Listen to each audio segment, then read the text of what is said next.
Howdy, folks. Welcome to the podcast Iron. My name is Laura Mullen-Vermilia, and on this podcast, I interview members of the cast iron art community in order to inspire, educate, and spread ideas about iron casting and cast iron art. Our guest on today's show is Jen Torres. Jen currently teaches sculpture as a tenured professor at the University of Southern Mississippi in Hattiesburg. And that's it. That's all I'm going to tell you because right now I don't want to spoil anything and spoil any of the surprises for you. Jen, thank you so much for spending a lot of your time talking to me and really opening up about your life's journey this far.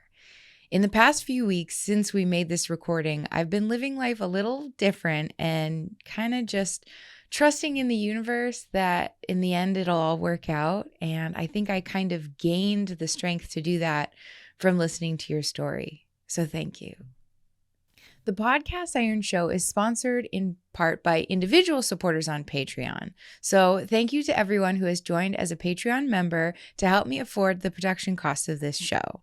And I'd also like to thank our top supporters of the show, which are the Western Cast Iron Art Alliance and Sloss Metal Arts. We obviously love our top supporters for helping me afford to keep the production of this show going. So if you're new here, let me tell you a little bit about them. Sloss Metal Arts is a national center for iron casting and metal art. Based in Birmingham, Alabama, they host our national conference on contemporary cast iron art and practices every 2 years, and it was just held this past April 2023. But don't worry about missing it. Just start planning to attend the next one in April of 2025. It's always at the beginning of April, so just reserve that spot on your calendar until the actual dates get released. To keep up to date on the conference-related things, follow NCCCIAP on Instagram, but also follow Sloss Metal Arts on Instagram and TikTok, and they'll keep you up to date on the conference-related things, but also all Sloss-related things. Because besides the national conference, Sloss also has an entire schedule of events throughout the year, including cast iron bowl making events, and the foundry is available to be rented out if you want to bring your class there or hold an event for your organization with their resident artists. So for more information about the Sloss Metal Arts program, visit their website, which is slossmetalarts.com. Also, they are currently accepting applications for their fall visiting artist in residence, and the deadline for this application is August 25th. But all of the information, like I said already, is on the website, slossmetalarts.com. So check it out, share it with your friends, and do all the things. Thank you, Sloss Metal Arts. Our other very important top supporter is the Western Cast Iron Art Alliance. They are a 501c3 nonprofit organization that consists of cast iron artists in the western states of the U.S. So their organization's goals are to educate, demonstrate, and exhibit cast iron in the western region of the U.S. And one of the ways that they accomplish this goal is by organizing a conference every 2 years. So historically, a different board member will host the conference, and it moves around from place to place. So start planning to come out west for the conference in fall of 2024. It's typically at the beginning of October, but not always. So just keep your ear to the ground. We've got plenty of time.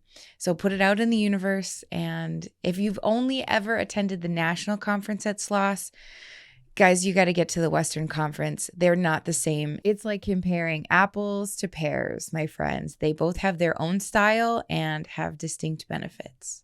So obviously there's no solid dates for this event this far in advance, but I'll keep you informed as things start to develop. And the rumor is that the Western 2024 conference will be in San Diego, California. And I just want to point out that you don't have to live in the Western U.S. to attend the Western Conference. So make the trip out. They'll love to have you. So a big thank you to the Western Cast Iron Art Alliance and their board members for their support of this podcast. For more information about this fantastic organization, visit their website, which is wciaa.org. And one more thing before we get into the interview, I just want to mention an upcoming opportunity for the display of your large outdoor artwork. The city of O'Fallon, Missouri hosts a rotating sculpture series called The Shape of Community. The Shape of Community is a citywide sculpture exhibition featuring large-scale works of art in prominent areas throughout the city of O'Fallon. These works of art are loaned by the artists for an 18-month period of time. Currently, there are 10 works installed, and you can see more details about that on the website. But for those of you who are watching the video version of this, you can see I have the web address at the bottom of my screen, and the link will obviously be in the show notes and the description boxes and all of that. But if you're listening to the audio only version of this and you're driving or something, or you get your hands full, the easiest way to look up this opportunity when you get a chance and your hands aren't full is to Google The Shape of Community, O'Fallon, Missouri, MO. When you visit their website, you'll see that cast iron art community is very well represented in the group of 10 sculptures presently installed.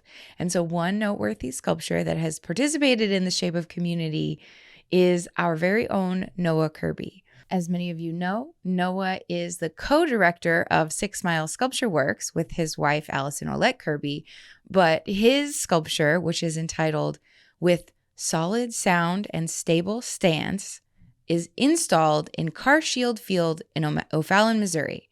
So lots of artists from our community participate in this rotating exhibition, and some of the sculptures even get purchased to remain in O'Fallon. Presently, we have little less than 1 year on the time frame for this call for submissions, and they'll be jurying your entries in early March of 2024. So start thinking about what piece from your catalog you want to apply with, or even make a new piece for the deadline. You've got plenty of time. If you have detailed questions about this opportunity, visit the Cultural Arts Coordinator, Martin Linson, at mlinson@ofallon.mo.us. And this is a great outlet for iron casting artists to showcase all the big heavy metal works that we've been casting. So finally, let's get into this interview with Jen Torres. Never forget that this episode is brought to you by our top supporters, the Western Cast Iron Art Alliance and Sloss Metal Arts.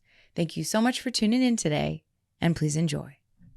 Jen Torres, thank you so much for being on the show today. Hey, Laura. Oh. I think we're gonna have fun already. It's great to be here. Yes. I've been looking forward to this for a while. You've been on my bucket list, but I feel like I probably say that to everyone. There's so many good people to talk to. There's so many come good on, people. right? You can do this forever. Yeah. So as we go forward, if in every single beginning of every single interview, I say, I've been really looking forward to interviewing you. You're on my bucket list. Everybody just know it's true. There's just so many people. So my very first question, as is tradition, is, well, Jen, who the hell are you anyways? Oh, well, Jen Torres. Let's see. I am a professor of art and design. I teach sculpture at the University of Southern Mississippi. Been here for 24 years. But I consider myself really to be a sculptor first and foremost. But I go back and forth, sculptor, artist. I'm always fighting with what is. And anyway, I'm an artist and I do a lot of different things, but sculpture is probably my favorite thing. And I have a studio at the university that I really only get in the summer when everyone's gone. So, but I also have a studios at home, like an indoor studio and then a wood shop. So that's me. I don't have any kids, and all I want to do is make art. And it's the summer right now, so yeah, you get a chance to really live the dream, right? Yes, very much so. Just make. So yeah, that's so exciting to hear.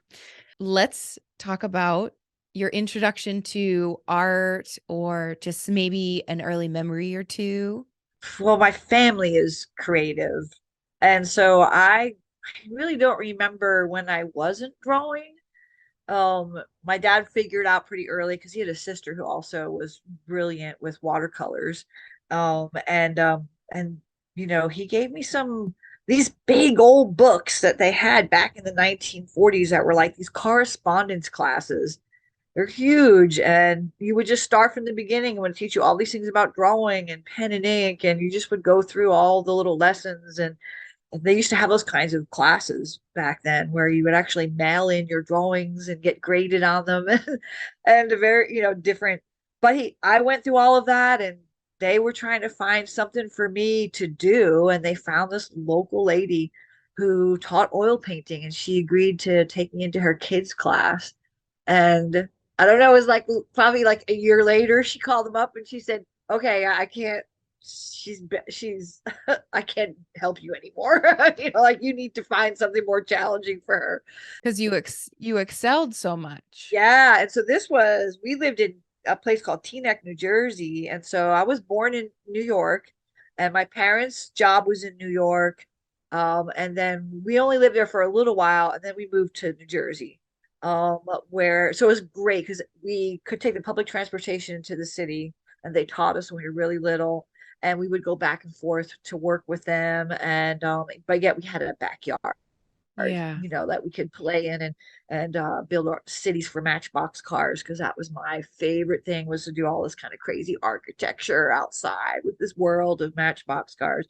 Wasn't interested in Barbies, well, maybe for a little bit, but so they had this place across the street from where my dad worked called the Art Students League. And it's a really famous art school. To someone who was like 12, I didn't really know, but they agreed to take me in. I was like one of the youngest students they had ever had there. And so I started taking studio classes with adults, figure drawing classes and just painting and drawing. And I did all of that for weekends during school when I was in high school, eighth grade in through high school. And then in the summer, I'd go for like 2, 3, 4 week classes. So I had a real strong studio upbringing. And I'm really grateful for my folks for sort of recognizing that and really, really encouraging me to, you know, to explore, and being an adult now, I realize it must have also cost them money to have me be in classes. So, and then that's my childhood was always my parents always having some kinds of projects. My dad always had a little wood shop tucked away either in the basement or the garage or something. He like made all the furniture in the house and then there was the stained glass period, and there was the beading period, but there was always something like that going on. And I'm the oldest of four, and home arts and crafts are an awesome and inexpensive way to, you know, bring up kids and give them something to do that's really creative and working their minds and I think people are starting to rediscover that a little bit more now, so really cool to see.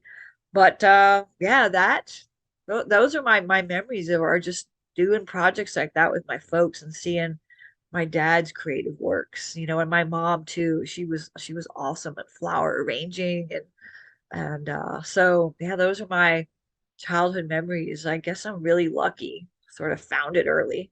But I think with 4 kids, they were like, all right, y'all need something to do. Y'all need a serious hobby. So, and they were like, okay, we got her figured out. So, but we have a lot of creative people in the family even today. So, yeah. So that was my childhood.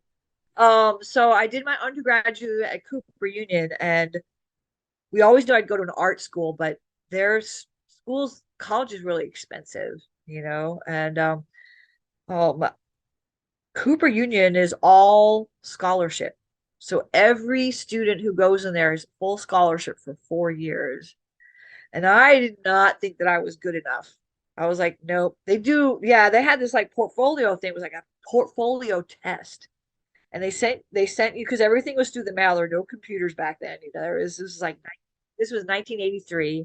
Or the computers that did exist in this world didn't exist in any normal people's hands. I mean, they would have been very rudimentary computers. So they send you this application thing in the mail, and it says like on board pieces of board this big exact size. You had like 6 things you had to do.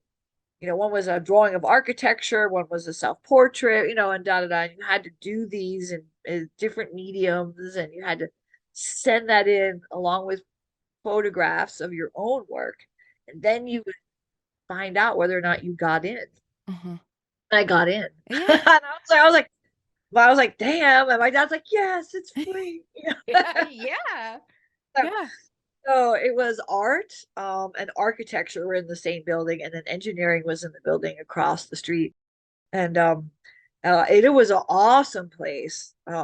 I did not realize that when you're a college student, you're only like, 18, 19, 20 years old. You have no idea Han, yeah, who like all these they had like Hans Haku was a teacher there, Mary Miss was a teacher there. Mary Miss Oh, was my ED design teacher. no way. I know it. And I was like, I had no idea. I mean, I really had no idea like that she was so well known. She was just, so and I went in there thinking that I was gonna do like more like graphics and stuff. And because towards the end of my time going towards the end of high school and when I was at the Art Students League, I was doing more drawing and illustration. And I thought I'll go into graphics, do illustration, because that's where the money is, right? And so I walked in to the graphic design studios in my Leonard Skinner t-shirt. And in the early 80s was the beginning of goth. Yeah. So I walk into this room of it where all these people are dressed in black with the black heavy glasses, the lace-up boots, the long black, and I'm in Leonard Skinner t-shirt, with my hair in a ponytail, and I'm like, wow, like I know this is not where I want to be. And they were all really sweet and awesome people, and some Yeah. became good friends later. But I just was doing the foundation courses, but they were like kind of the same as we do now. And the difference was at that school, everyone had to take a short, like 6-week course in developing photos, so wet photography, learning how to build and make stretchers and do like rabbit skin glue in that area. Had a certain drawing thing. There was a few other ones, and then there was the shop, Hmm. and you had to do a class. Everybody didn't matter what art you were going to be in. And I walked into that shop, and I was just like, how you're just like, oh, you're like, oh, because it smelled like home. Because my Yeah, I was dad, gonna say, did it remind you of your dad? yeah, and I was like, oh, I just knew. I was like, oh, and I was like, I want to learn how to use that and that. I want to learn how to use that and that and that and that. And every so often I get students who are in the same exact way that I was. They want to learn absolutely everything in the building. And now I realize why, the staff there was like, oh my God, like another one of those. Yeah. Um, but yeah, so essentially my undergraduate work was I continued to do some painting. I had a Hmm. teacher named Janet Fish. Um, and we didn't really get along because I had been taking all these classes at the Art Students League and I had a chip on my shoulder. I was like, I'm not going back to painting one. So now I totally commiserate now. I understand um Yeah. yeah, why that bothered her as a teacher now.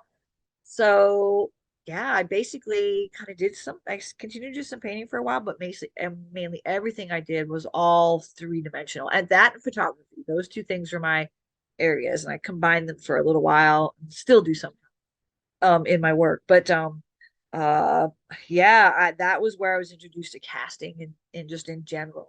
And my professor, his name, and my lead professor there, his name is Ruben Kadish, and his work was phenomenal, and he was an awesome mentor. And then Nikki Mogis, she was also a teacher there. Logis, sorry, Nikki Logis was my main sort of professor in like the metals and welding and all that. And a lot of badass gals.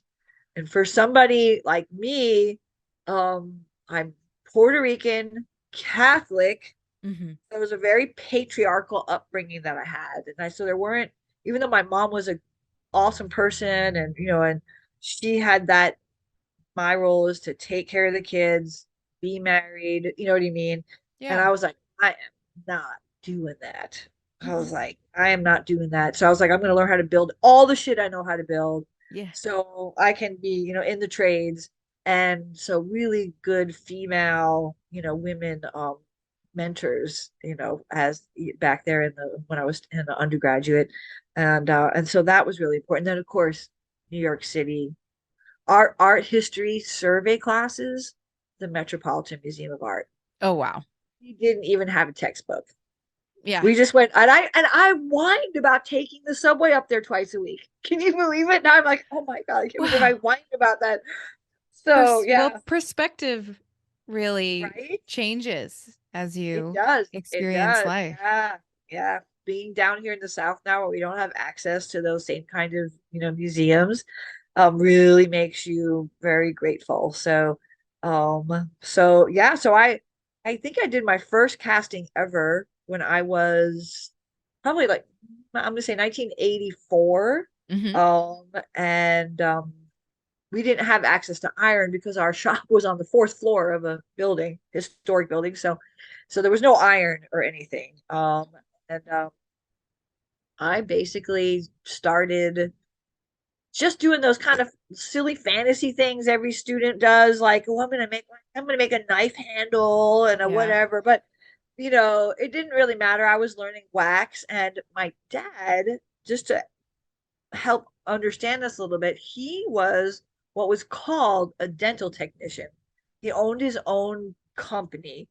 And it was on 57th Street, like on the seventh floor, before all the real estate got super expensive there. He had a little lab, and they took mold the old timey way where they take molds and they build up waxes of your tooth or the new tooth, and they fire it with and do the mostly in gold, but still the whole idea of lost wax process was something I was familiar, because when we were little kids in the summer and we had nothing to do, our job was to go into the shipping room and organize all the bubble wrap and stuff like that. So we were always in his lab. So I was like, cool, this is like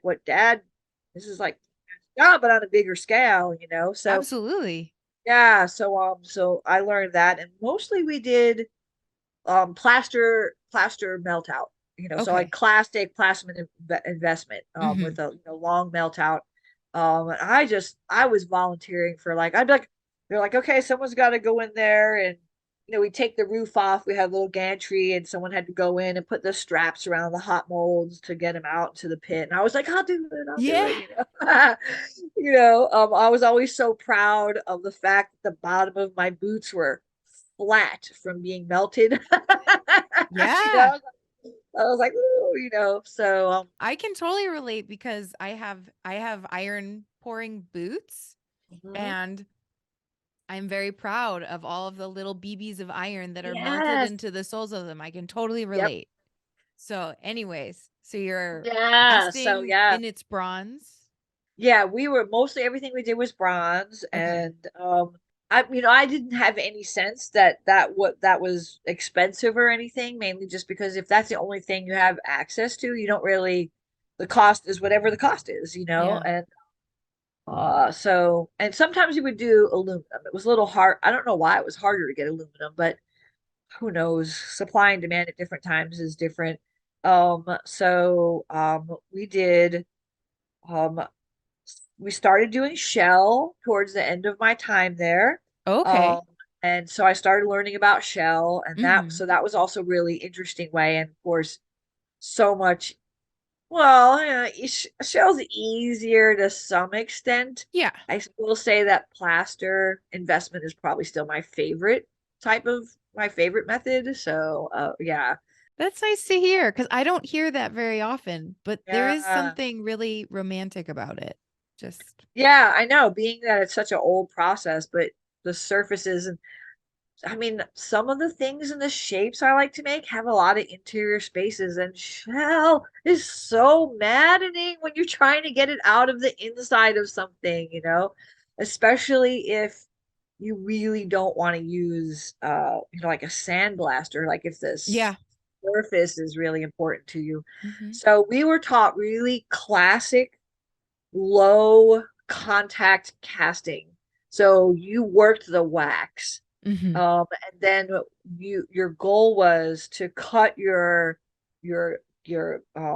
sprues and your vents off with as little contact with the metal as possible, and all your goal was to just chase just the areas you cut and not ever touch the rest of the surface, Mm-hmm. because that would have been, kind of ruining your wax. So we learned a lot about classic sort of chasing Mm-hmm. of bronze and these kind of older techniques and stuff like that. Um, Yeah. and so yeah, so that's I did a lot of that, and then but I was also really fascinated in any other kind of machines.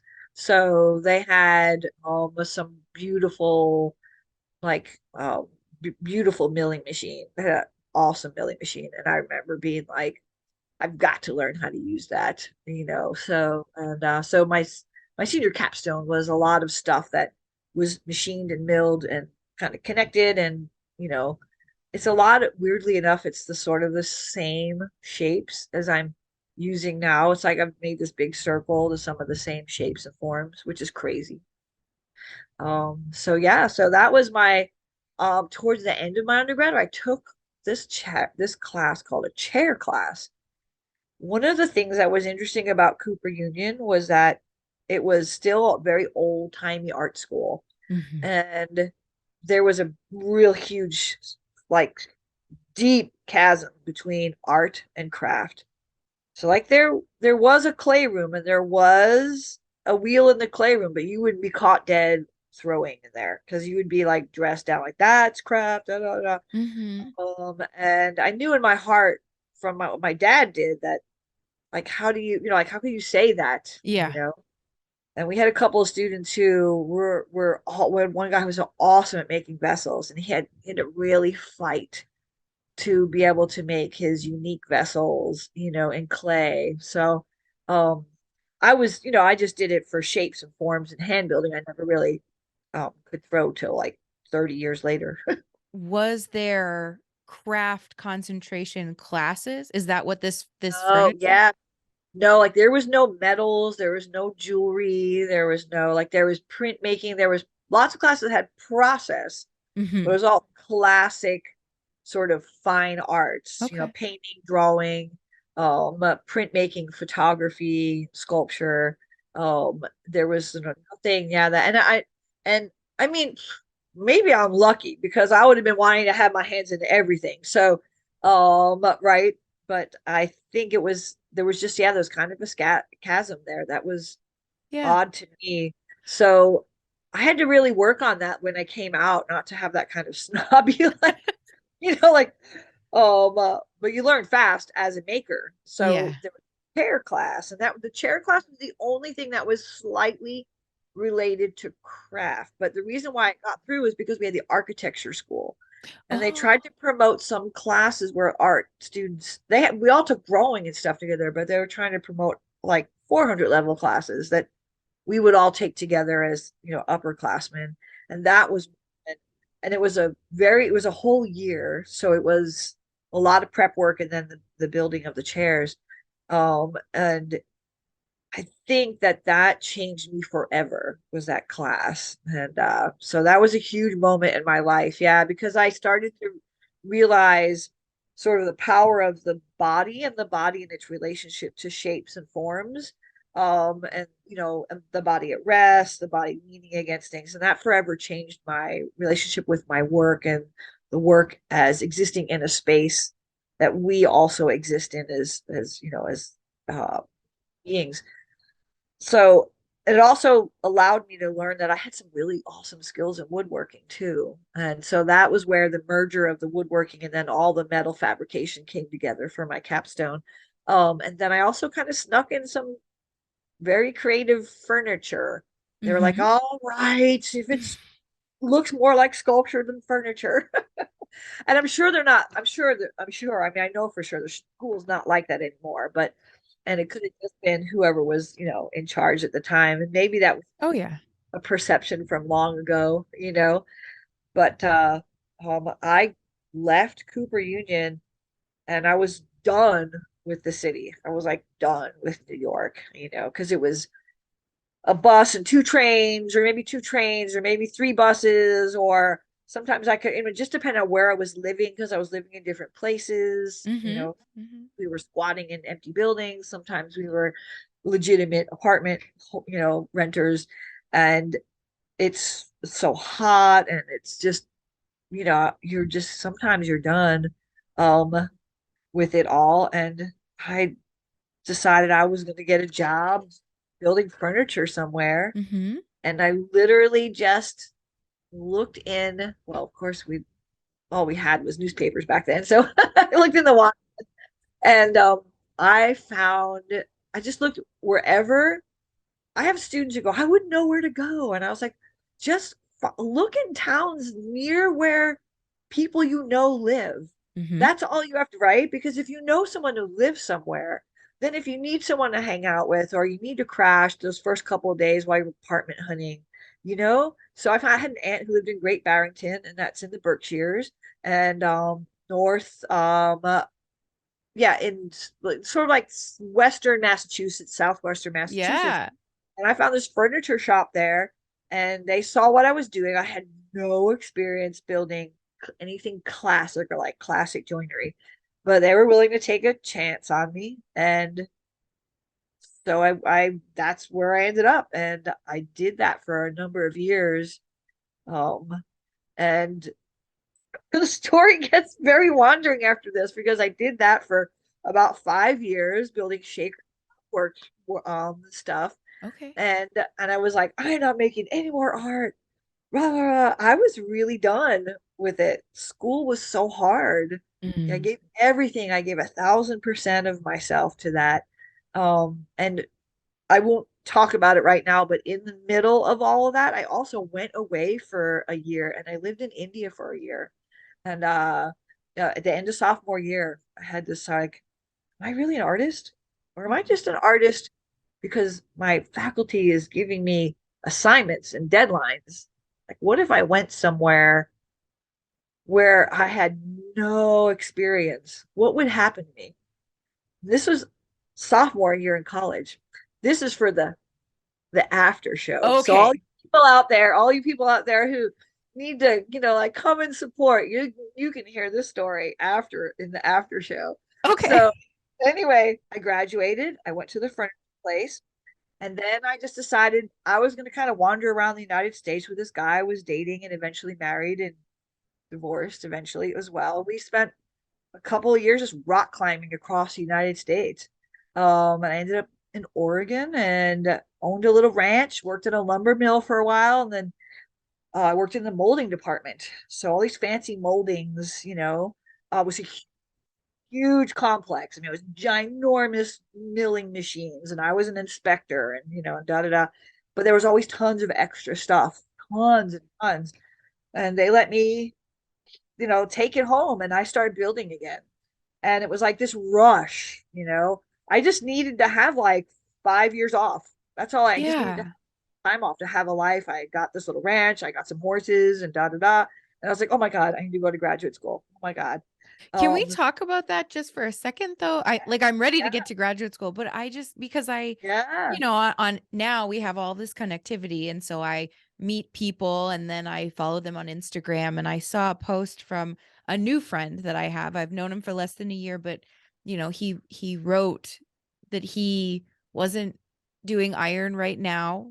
Like it was a public post and I'm not going to yeah, single him yeah. out, but he's into photography right now and I feel like that's something that we need to talk about more. Is it's okay if you're not passionate about art to not be making art?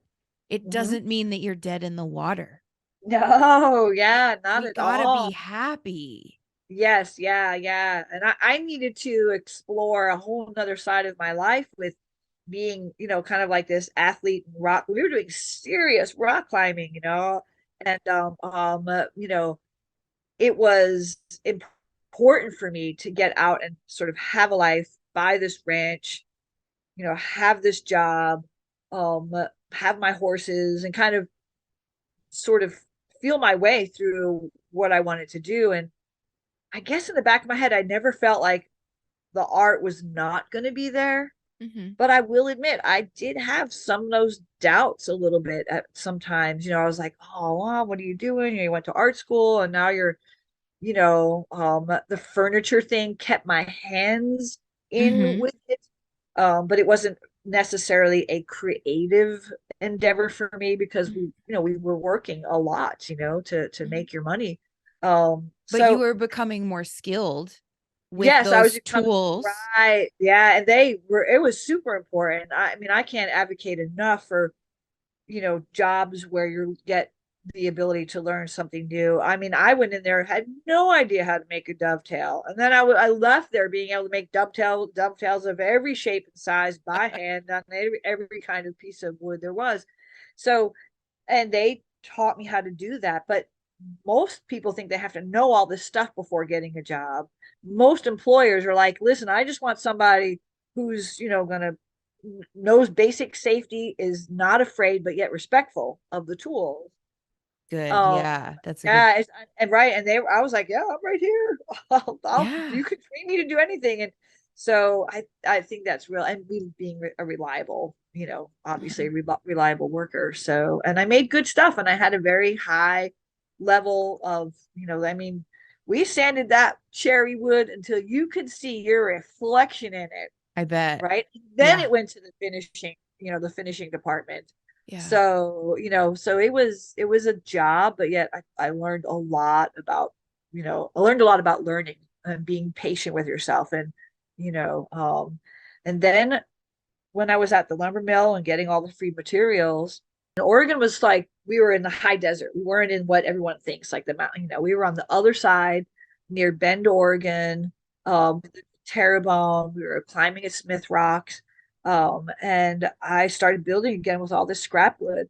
And doing these little performances where I would build these kind of bird-like shapes.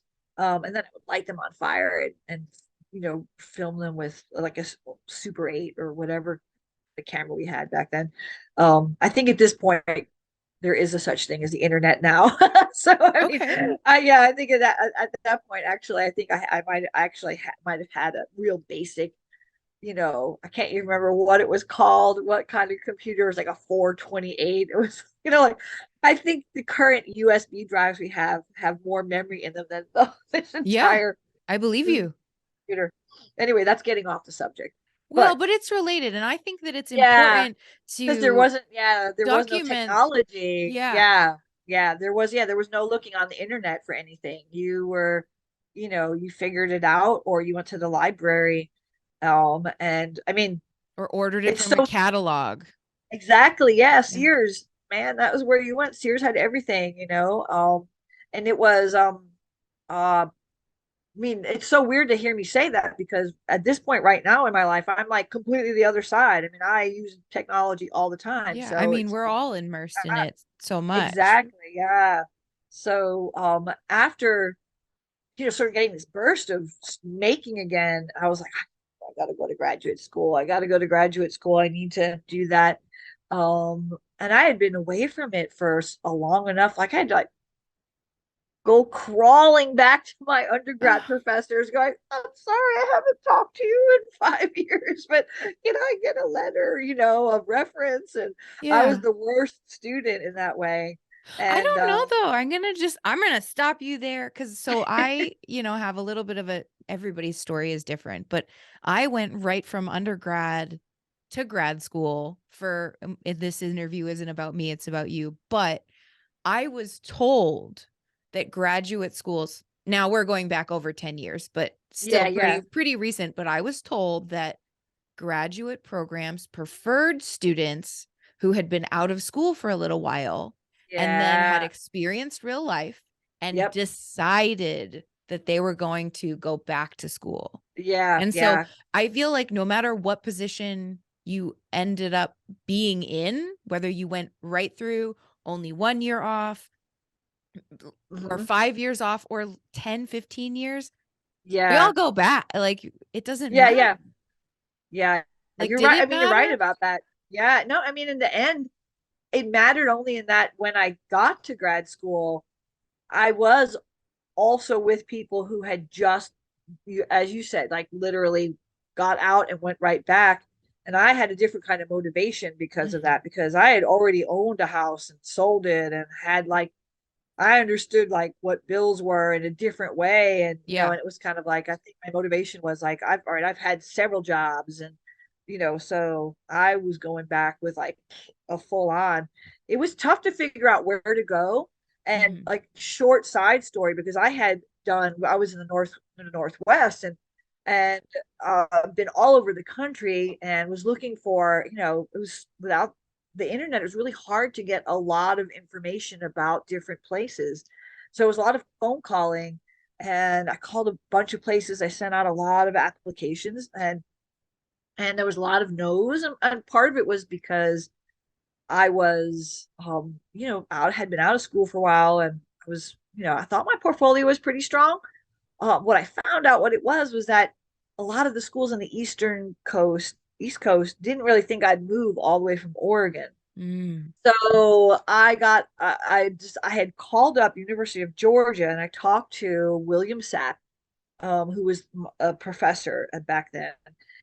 And he said, we talked for like an hour on the phone. I'm like, oh, I know, I got to go to UGA. I got to go to UGA. I mean, I just connected with him.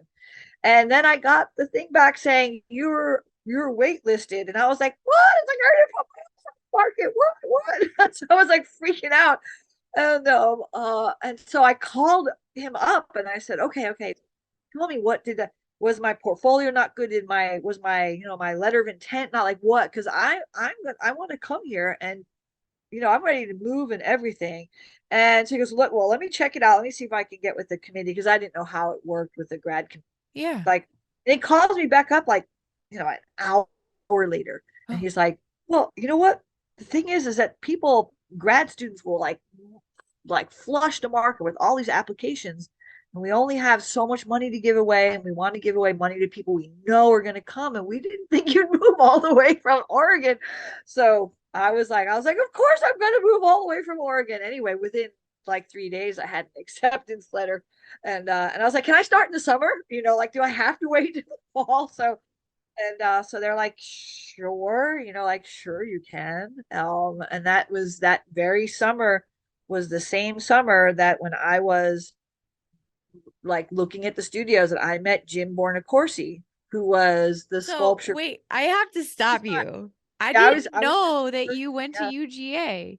yeah, yeah. I I should was have I should I would have I want to go get my UGA hat. Oh no way! I did not know that. Holy cow, that's crazy. Yeah, no, I went there and Okay, okay. I'm yeah, so this was like for pre-Olympics, like 90, like early 90s. It was the Gulf War was going on. It was a really crazy wow. time and all that kind of stuff. Okay.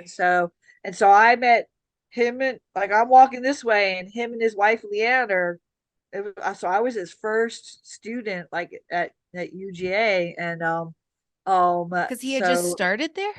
he Or just it was when he just started. That was his first.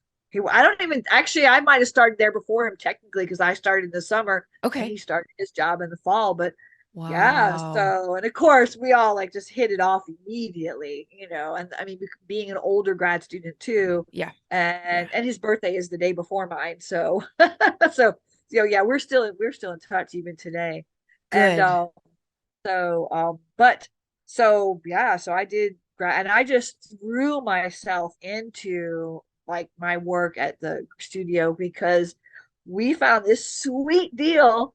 We were looking for some rental houses. They gave me assistantship. And y'all, people will say like assistantships are going away. Like, don't count. There's a lot of places out there. If you look, you can find assistantship. So do your undergrad work and learn learn how to change the wire in a welder and learn Yep. how to do all that stuff because those starting out with those tech assistantships are a great way to get money.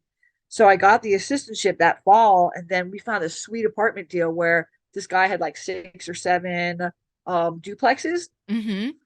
He gave us a free one as long as we just kept an eye out on the others. That was all we had to do in a 2 bedroom Wow. bath. What So what part of town was it in? it was like it was sort of a little bit north. It was kind of like a 4 or 5 blocks away, maybe not so desirable, Uh-huh. Uh-huh. but it was, yeah. So I mean, and we had woods behind us, and Wow. it was not a bad. I wish I could remember exactly where it was, It's but fine. And honestly, I haven't visited for longer than I should have, but there's so much development. Like when I yes, graduated in yeah, 2012, and I think okay, the last yeah, time I visited was 2015, and there was so much that had been built up that I didn't even recognize it. So I can't even imagine now. So yeah. those We could did have they even been gone by the time I was there. Exactly, yeah. And the same buildings that like I think the grad studios are still in the same place and the Hmm. studios, but I think so. that other building that was across the parking lot, the brick one, like we didn't really have that access to that. And now it's I think part of the actual complex or something. But Okay. anyway, it was every minute when that upstairs gallery was empty. I was like, can I put a show? Can I put stuff? Can I put a stuff? And I was doing all kinds of installation pieces. I was very influenced by the fact that with the Olympics coming, they were doing all this money had come into the area, and they were doing all this like going and just mowing down big tracts of trees, and in the name of making everything neater. And so I was really influenced by this rampant destruction, and then the stories that I was hearing about all the displaced people in Atlanta itself, because they built the Olympic Village on, of course, where all the poor people were living, Hmm. and kicked everybody out. So a lot of that influenced my work a lot, because I was really angry about that and didn't know how to deal with it except to make work out of it. And I was doing a lot of human forms, and I made these life-size human forms out of foam that were wrapped, like kind of like mummies a little bit, but I made a Mm. whole pile of them. And we throw them in the back of the truck, and then we run over to the construction sites where they were piling all the trees, the big burn piles, the giant burn piles that would make, like, on the side of the highway when they are clearing the highways, Okay. and run there like guerrilla artists. And we put all these figures in the big burn piles, not actually burning them, but in and around all the piles of debris. And then I would photograph them and do all these really large format black and white photos as part of my work. But you could make them. My ex was a bodybuilder, so he didn't even have to flex, but he could make a lightweight foam figure feel like a real body. Yeah. The weight of the real body, and people would just be driving down the highway. They'd be like, what was that?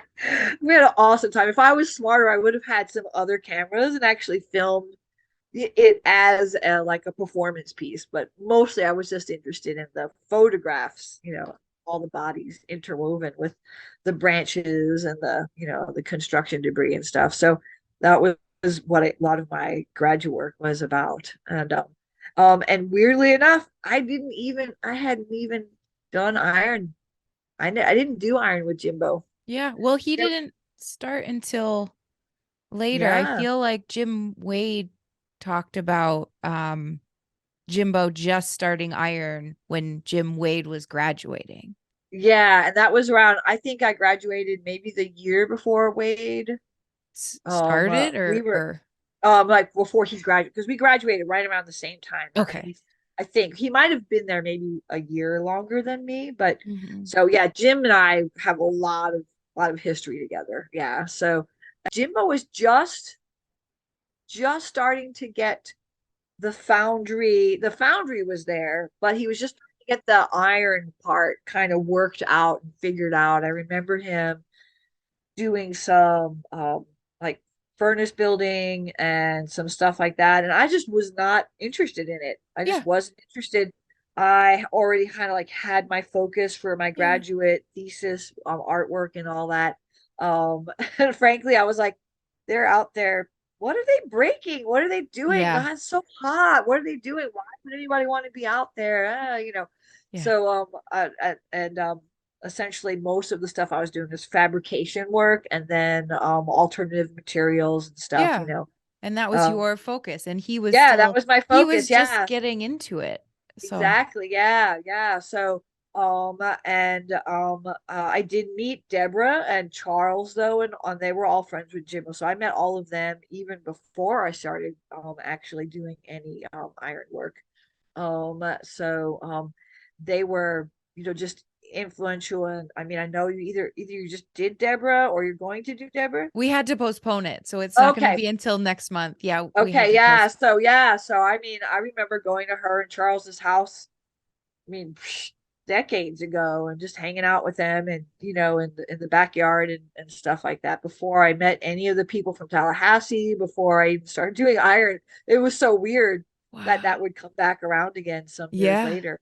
Yeah. So but when I graduated from the University of Georgia, I went and I started putting my applications out. And you all don't know how easy you have it with not having to do slides. Oh my goodness. Wow, what an expense that was. It was so incredibly expensive. But sending slide packets out all over to try and get jobs, and just finding out about jobs was even a lot harder. We had to do a lot more stuff with CAA, it was a lot of word of mouth. And I actually got offered more than one job, but one of the jobs was like a technician job. It was at a much bigger university, but it was a technician job that also taught. Okay. And so the other job was at a small school in Kansas called Bethany College, in Lindsborg, Kansas. And the salary was about the same, so that didn't make any difference. But in that one, it was a small Lutheran college, but you were actually started as an assistant professor.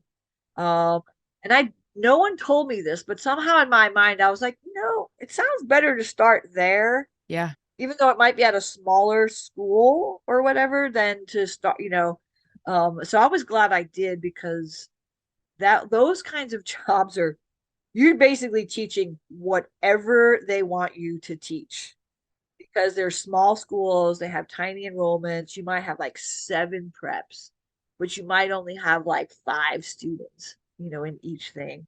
So it was a ton of work, but I got to teach photography. I got to teach design and color, and all levels of sculpture, 3D design, gallery practices. So I got a ton of experience teaching all these different kinds of classes with different kinds of learners. And this school was a very special little school because it had a very long arts tradition. So they actually had like the figure drawing classes actually drew from a nude model, Mhm. and that's pretty unheard of in a lot of these tiny little Christian schools. But they had a very strong arts program that they preserved, and it was very rigorous. And I thought I would about die after the 4 years or so I spent there, because I felt really overworked. It was a lot of work, but I got a lot of experience. Mhm. And got into some really good shows. Some really good shows while I was there. And again, living at this point, I'm single, living by myself, like Mhm. done with that forever. And me, a bunch of dogs, and I was making art in every room of this Victorian house that I could, possibly find a Yeah. space for. And that was my studio, and a lot of mixed materials and stuff like that. What you could afford, very, very low salary. And I'm not sure. I mean, there was things about Kansas that were beautiful.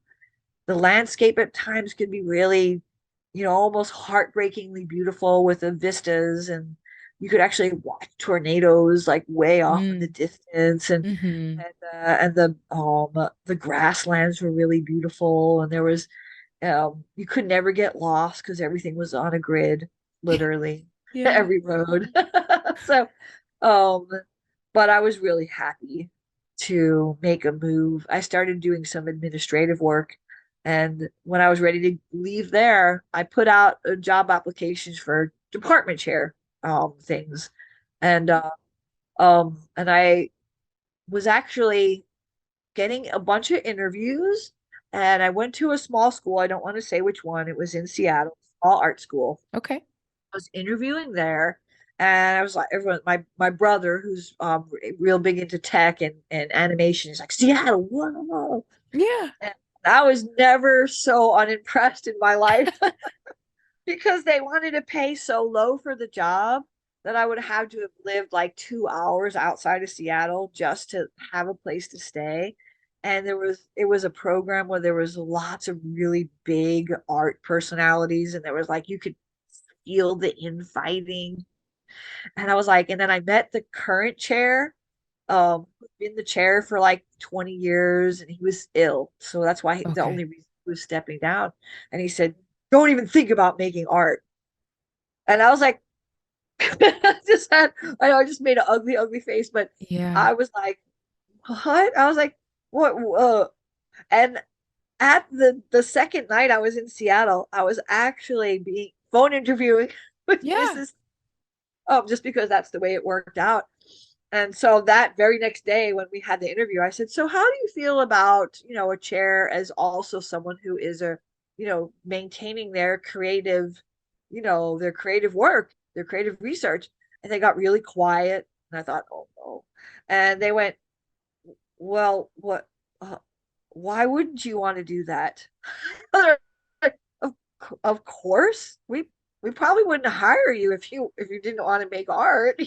So I was like, dang, I was like, everyone's going on and on about Seattle and da da da, and yet here's bumkiss old Mississippi that like I couldn't even imagine I was applying for a job down there, and they're like, well, of course you should make your artwork. And yeah, and then I got to Mississippi, never mind moving in August. Oh gosh. Yeah. Yeah, yeah, I don't have, yeah, anyone who knows anything about the South. But it was probably earlier than August. It was probably more like June or July, I think. But and that was when I met Skip Van Houten. And Yeah.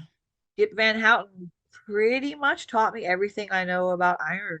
Him and Donnie Keene later.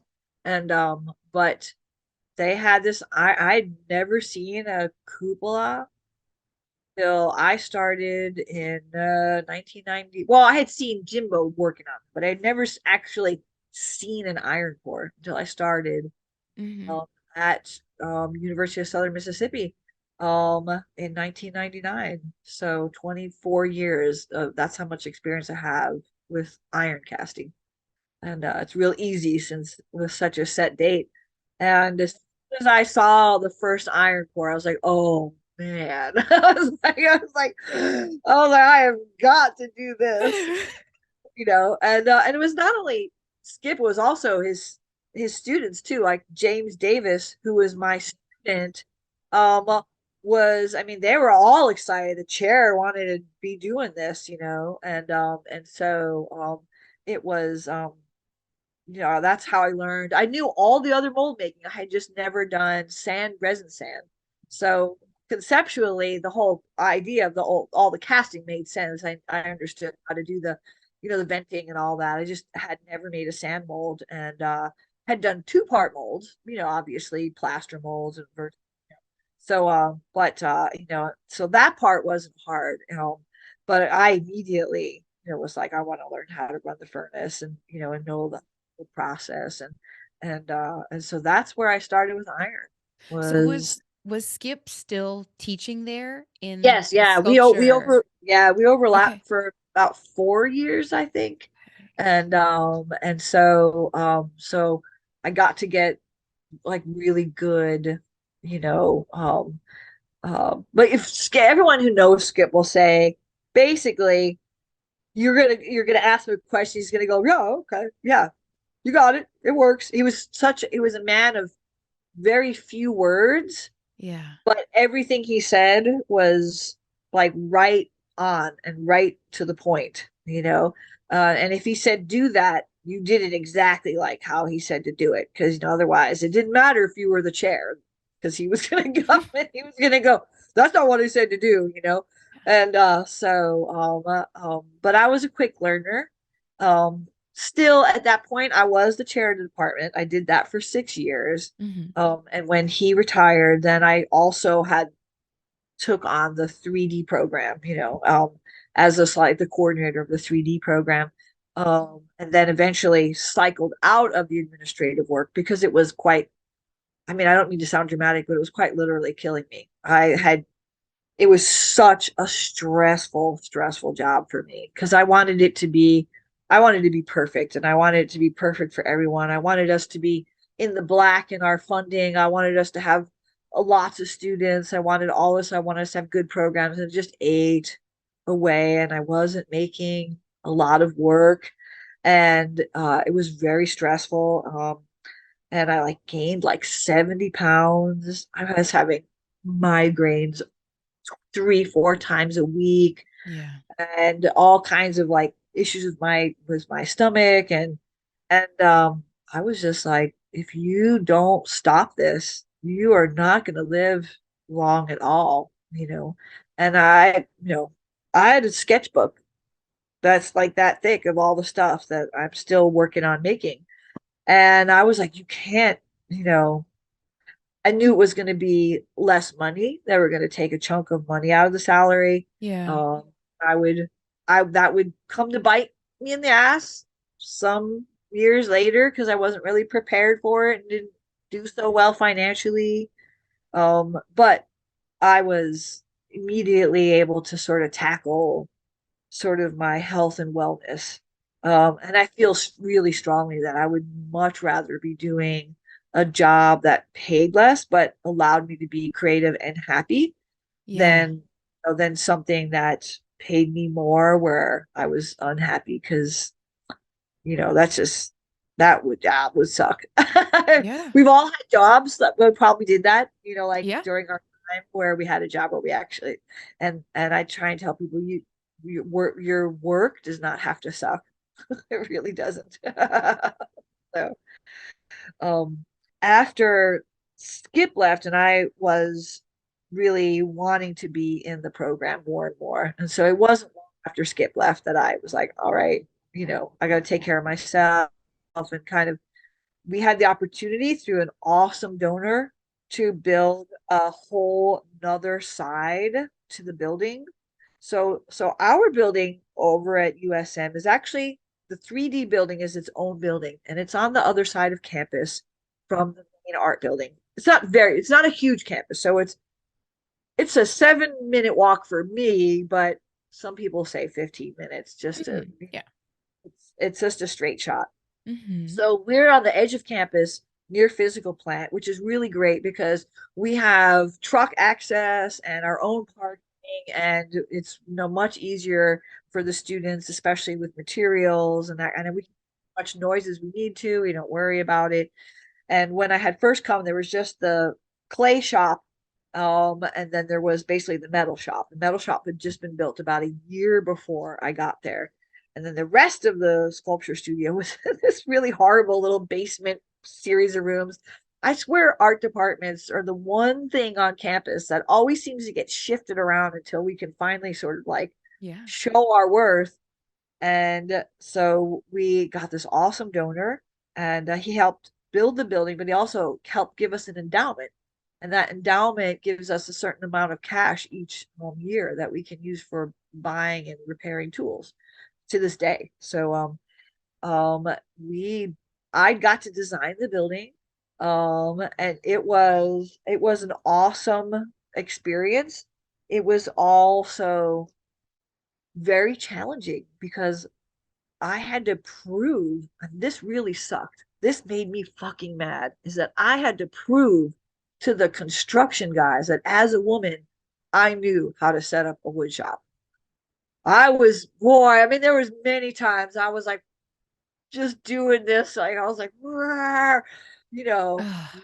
And being you every had had all of those years of experience working in fine yes, woodworking. yeah. And I'm just like, oh my God. I'm like, you guys are idiots. And I couldn't say that, of course, because they're No, the no, yeah. construction company brought in. And we had to I had to explain all the industrial elements that we put into the building and Mhm. many people, many of your readers, your listeners will have seen our building and they know, and a big angle irons on the corners so that when you run into it with a cart, you don't damage the walls, and That's a nice plywood, touch. just That's a really nice touch. all kinds of stuff. Like, they're just like, well, we got to put a drop ceiling in. I'm like, why are you going to put a drop ceiling in? They're like, well, because there's all the pipes. Like, but it's an industrial This space. I'm like, why are you going to put an 8 foot drop ceiling? I mean, it was like mind numbing how little they knew about it.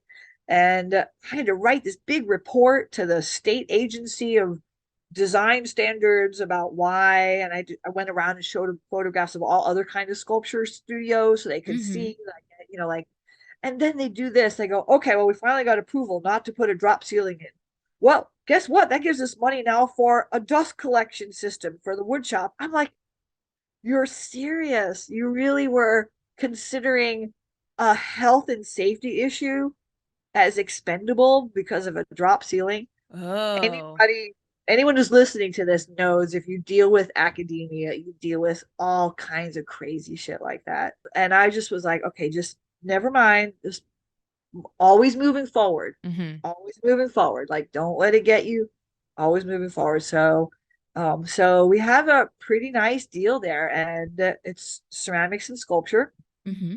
And we're already, of course, totally, like over spilling our spaces, but Yeah.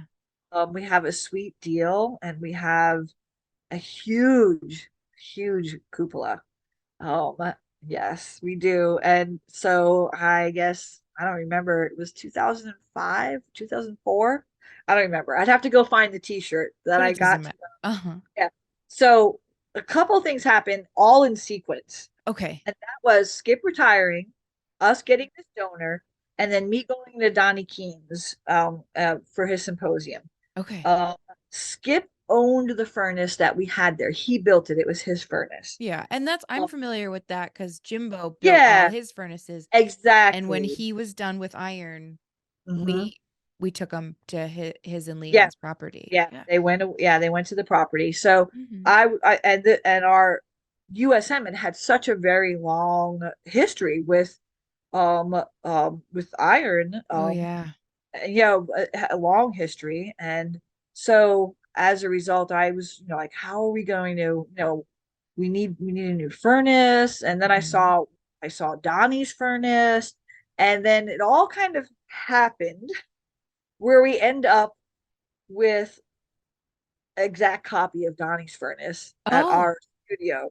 yeah. It's not that simple, but in the end, the donor came through. The donor, Tommy Delaney, who was the president and probably the original owner of Structural Steel Services, his nephew had gone to USM. So there was one of those weird 6 degrees Of of, connection. Yeah. connection. Yeah.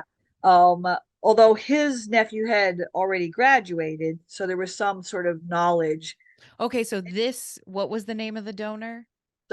Tommy Delaney and Structural Steel Services. Okay.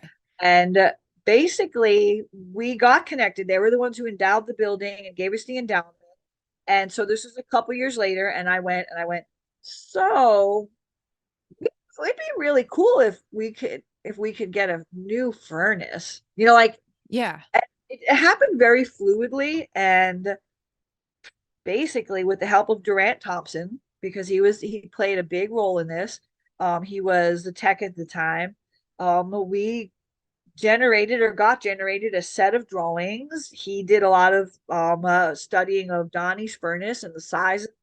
I've seen these Yes, drawings. yeah. And then they went, of course, to an engineer, and to the engineers drew it out, and we made some changes to original what that was, and then Yeah. took a while. Structural Steel Services build oil derricks and bridges, and so for them, the materials for a furnace were like scrap. Yeah. So it took them a while. They had to do work on it in between, their big jobs. Of But then course. Yeah. it, I remember when it got erected, and it was erected shortly before Katrina. Was that long ago? Oh Um, wow. and so I remember this because when we got it up and finally got the lining in, we had to, of course, cook the lining. Mm-hmm. And well, voila, there was more than enough lumber to cook the lining because Katrina had knocked down trees everywhere. I mean, there was so much wood. And I just remember dragging it, all these trees from all over town and cutting them up. And Yeah. I think I don't remember if Jason Kimes might have also been involved at that point as well. Us just filling that stack with wood and burning that. It was because it's 3 stories high. I mean, we were there for days, and I remember we have a few photographs of it glowing because we had so much. In fact, occasionally people would call the fire department, and that even happened with Skip's furnace because Yeah. the smoke would be in town, and that was just a sort of glorious. And then Donnie was a huge help because he gave us some parts we needed. He gave us a blower, Mm-hmm. Mm-hmm. and that's where we started with the big iron. We still have our 18, we have like 5 cupolas of all different sizes. Yeah. And uh so we never really stopped. We were running the small one, and then we started running the big one. And Mm-hmm. all you had to do was say we were running the big one. We started calling it. The joke was we were calling it the stupid big because as I said in the talk we had at Sloss, Yeah. you really don't need a furnace that size. I mean, it really is kind of a novelty in a way. Well, you don't And have to break any iron. no, no. Although I did the first time my current students, when I told them we were going to be running it again soon, they're like, we had just finished an iron pour, and they're like, uh, do we have to break? I was like, oh yeah. I was like, yeah. I mean, that thing takes like 20, 50-gallon barrels of all that little stuff. And they looked at me like I was like, no, you don't have to break iron. I was like, no, there's no breaking iron. I was like, but we do have to collect the iron. We do Mm-hmm. have to get all the raw materials. And so all we have, I've just been going through all the photographs from all those kinds of, we haven't run it in a decade, the Mm-hmm. big furnace. We ran it 6 or 7 times. Um, and had the crowds would get bigger and bigger. Yeah. And then Donnie was also doing his, Yeah. Sloss was doing theirs. So I don't know if it's possible to say that you might have like a too many big furnaces. Yeah, I think so. And also I Yeah. think everything ebbs and flows and there was the one at Carbondale is a little bit of a different story because they built it, ran it once, and then it was dormant Yeah. in Carbondale. But then now it has a new life with Yes. Toby in Hayes. Anyway, Exactly. so it Yeah. but it there is I think these like stupid big for because Jim had a pretty big one, his mother furnace, Yes, and mother. Yeah. Yeah. that one was kind of like big enough that you could pour anything that we really Yes. wanted, but Yeah. it was Yeah. so big that you had to have enough molds. Yes. Well, that's the That's problem the that we ran problem. into. Yeah. You have to And have somewhere to put it. yeah, we ended up the very last time we did it, we ended up with a lot of people, and I've got some really scary photographs of just way too many people on the floor.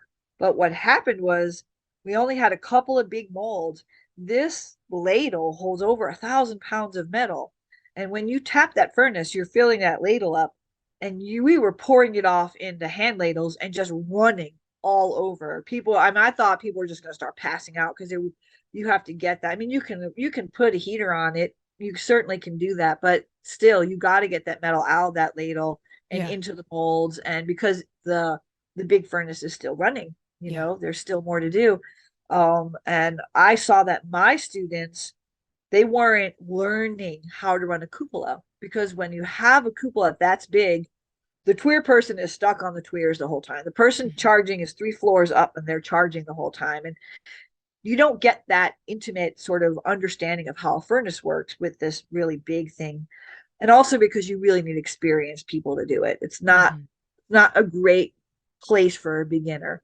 Yeah. So my students they didn't really know how to, and James Davis and I think kind of like one day looked at each other and were like, you know what?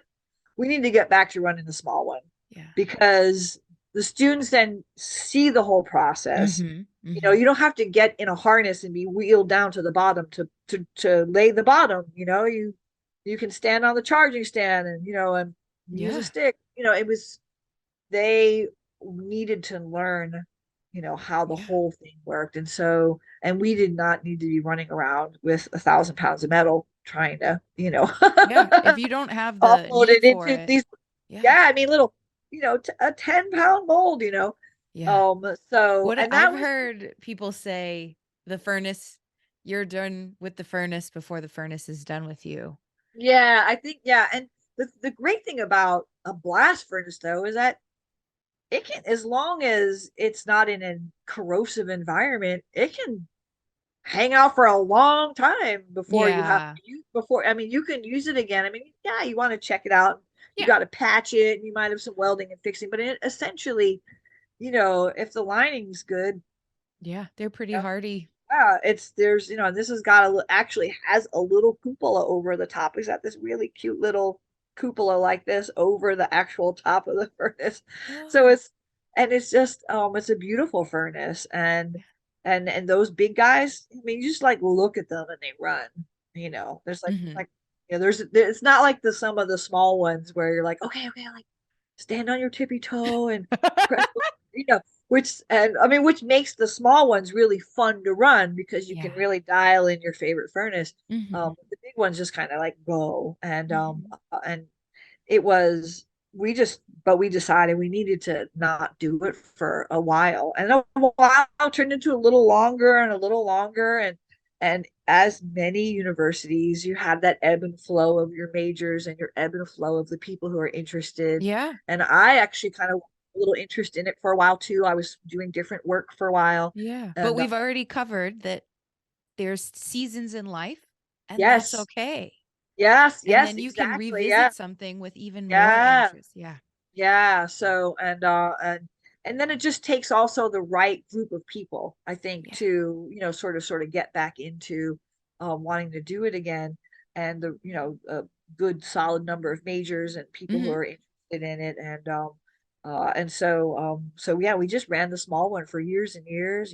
And we had a few in between things there where we I think we built a 24 as well. And Yeah.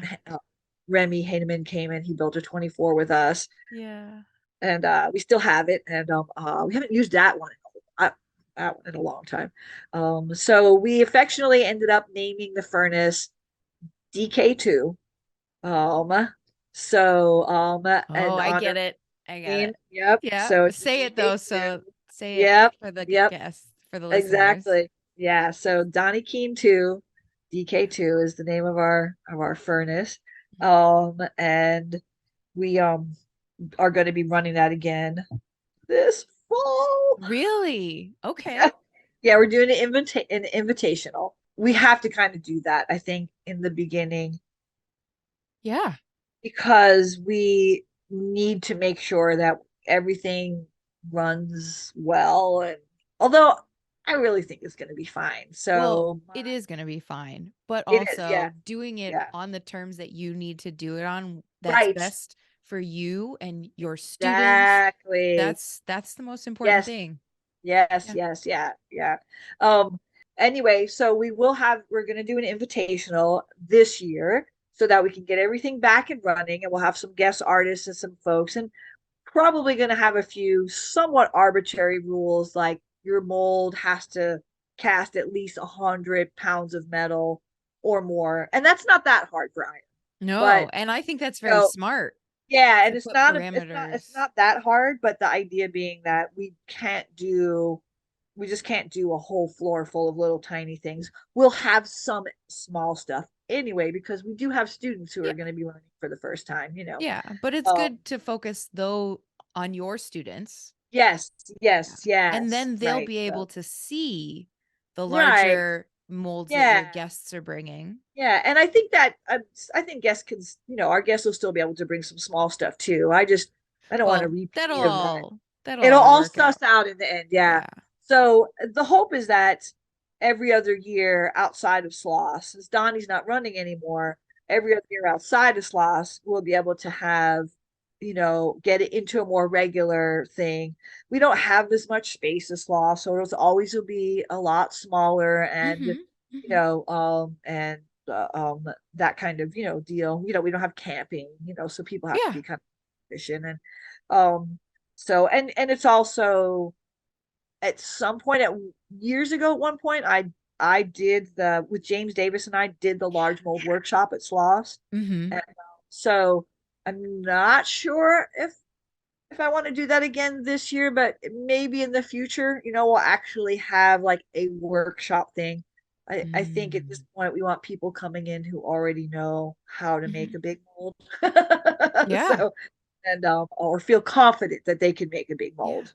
Well, I That feel like I saw now I knew coming to this most recent sloss that we just had, I knew that I wasn't going to be taking any workshops right. because I was focusing on my thing and documenting and all of that, but I did peruse the workshops, and I feel like for the large mold workshop, you had to apply with a proposal Yes, going in. you Is that did. right? Yeah, it And was. Yeah, you did. and And I I think, saw that and thought, "That's very smart."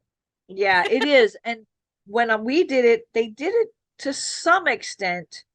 But we did have a few people come in who had like really had these like baller crazy ideas, and you're Uh, like, that I can tell you right now, it's not going to work. And yet, and this amount of time. the pushback, and you're just like, all right, you know what? Go ahead. And it didn't Yeah. work. So, but Yeah. what can you do? So, um, so that's that, eventual plan, That's a great idea, I think, going yeah. forward. Yeah, I think it'll be a way and we'll be able to build. And also, we just got gifted a really large sand molar.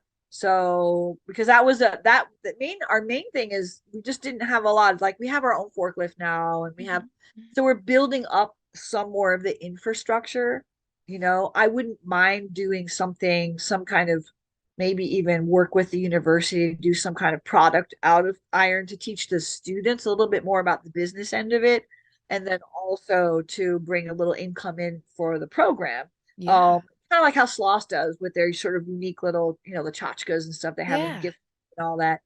Um, because I think the students, at least I feel, because no one taught us at Cooper Union, they didn't even teach us how to make a portfolio, because I guess if you graduate from Cooper Union, you're already an art god. So who needs a portfolio?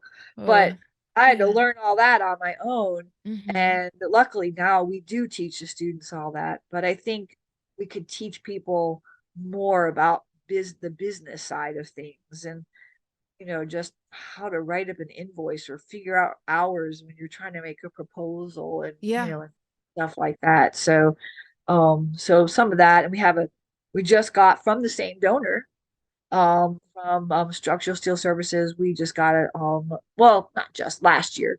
We Well, got that's a, still just, and they yeah, sound like good yeah, I guess so. guys, Yeah, we so got a they're still 4x8 CNC. Uh, wow, those are yeah, real good guys. yes, yeah. So that, it takes a little time to get everything to talk to each other correctly, but we're still not there yet to where I can actually give lessons on it. You know what I mean? Like, Yeah. so we're getting close with that.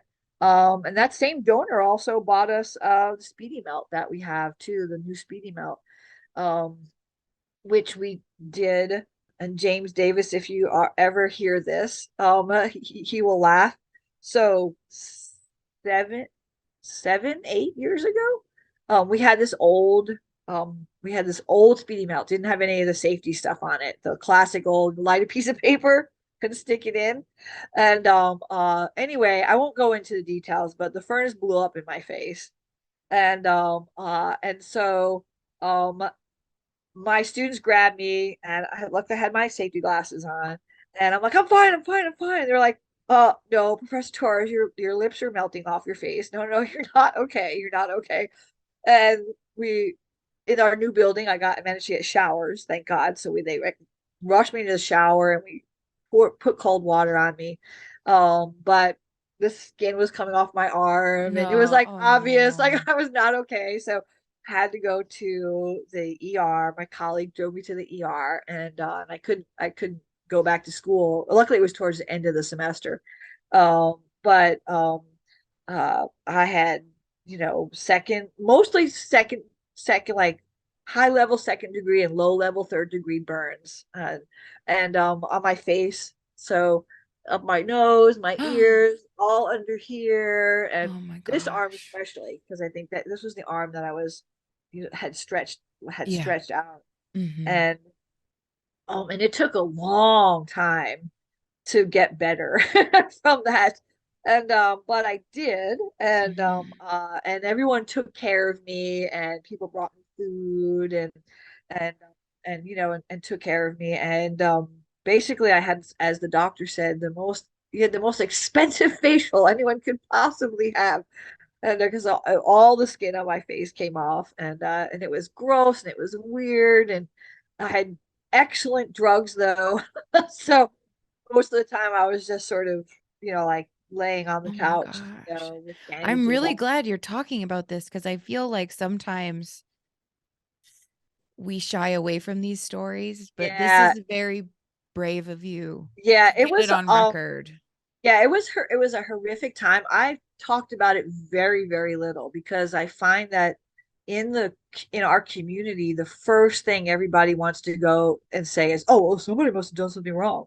Like, what did you do wrong? You weren't wearing the right state, whatever. And this was an accident that, I mean, I have no idea if it could have been prevented or not prevented. I mean, the point was is it happened. Yes. And I, had people around me to rush me to the ER, and they immediately, like took me right in. They didn't even look at me. I took photographs every day of the whole thing as it was working.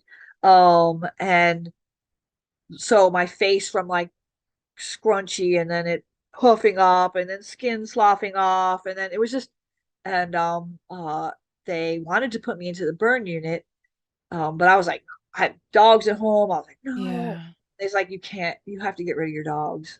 I was like, what do you mean? They're like, they have to go to the kennel because you have to be in the most ultimate clean environment you could possibly be in. So my friends came and they took the dogs, they brought them to the kennel, Yeah. came and they washed my sheets, they changed my bed stuff, they went and got me some supplies, and then basically I just sort of, I had to debride my wounds once a day. They said take, I don't know, I think it was the highest level of opioids that you could take. They made me test it out in the hospital so they could make sure that I could handle it. And they said in 45 minutes after taking this major dose of painkillers, you have to go in the shower and you have to take a soft washcloth or just your hands, and you have to yeah. And so Because you wouldn't have been able to stand it if you weren't medicated. exactly, Oh yeah. my And if I gosh. could, yeah, and if I couldn't do that and I couldn't dress my wounds, then I have to go to the burn unit. So I had to show that I could do that. And I was able to do it because I was Yeah. determined not to, and I was able to do it, and then got it took, like I said, it took a long time, and I don't do very well on opioids. They actually really hurt my system, and I get very bad nausea and stuff like that. But they're just like, you have to take the painkillers. You have to take them because you're not going to get better if you're in all awesome, terrible pain. Mm. So I Yeah. did, and then I was able to, cycle off them. Um, Hmm. Yeah. and so that changed my perspective on a lot of things. And that was when we went, and we called up the I forget, the same place that makes all, what is the name of the place that makes the furnaces? I can't remember. Anyway, Oh, we I called them don't even up. know. Okay. Yeah. Yeah, and they're like, "All right, we understand it was an accident. You guys have an excellent safety thing because we never have accidents." And knock on wood. Yeah. Yeah. And Yeah. so, so like if you can get the safety thing, attached to the furnace or whatever.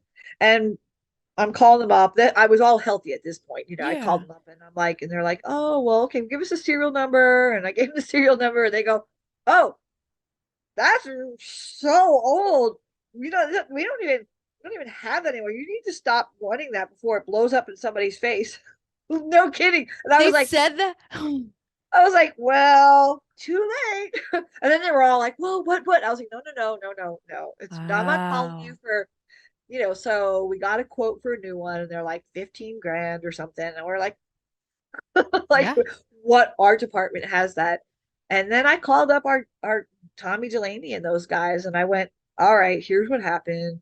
Hmm. And I said, because we already had some money we get from them or from the endowment. And I said, and he said, don't use your endowment money for this. I'll send you a check. Wow. And they bought us our new furnace and the electrical that we had to pay, to get done and all the gas lines and everything.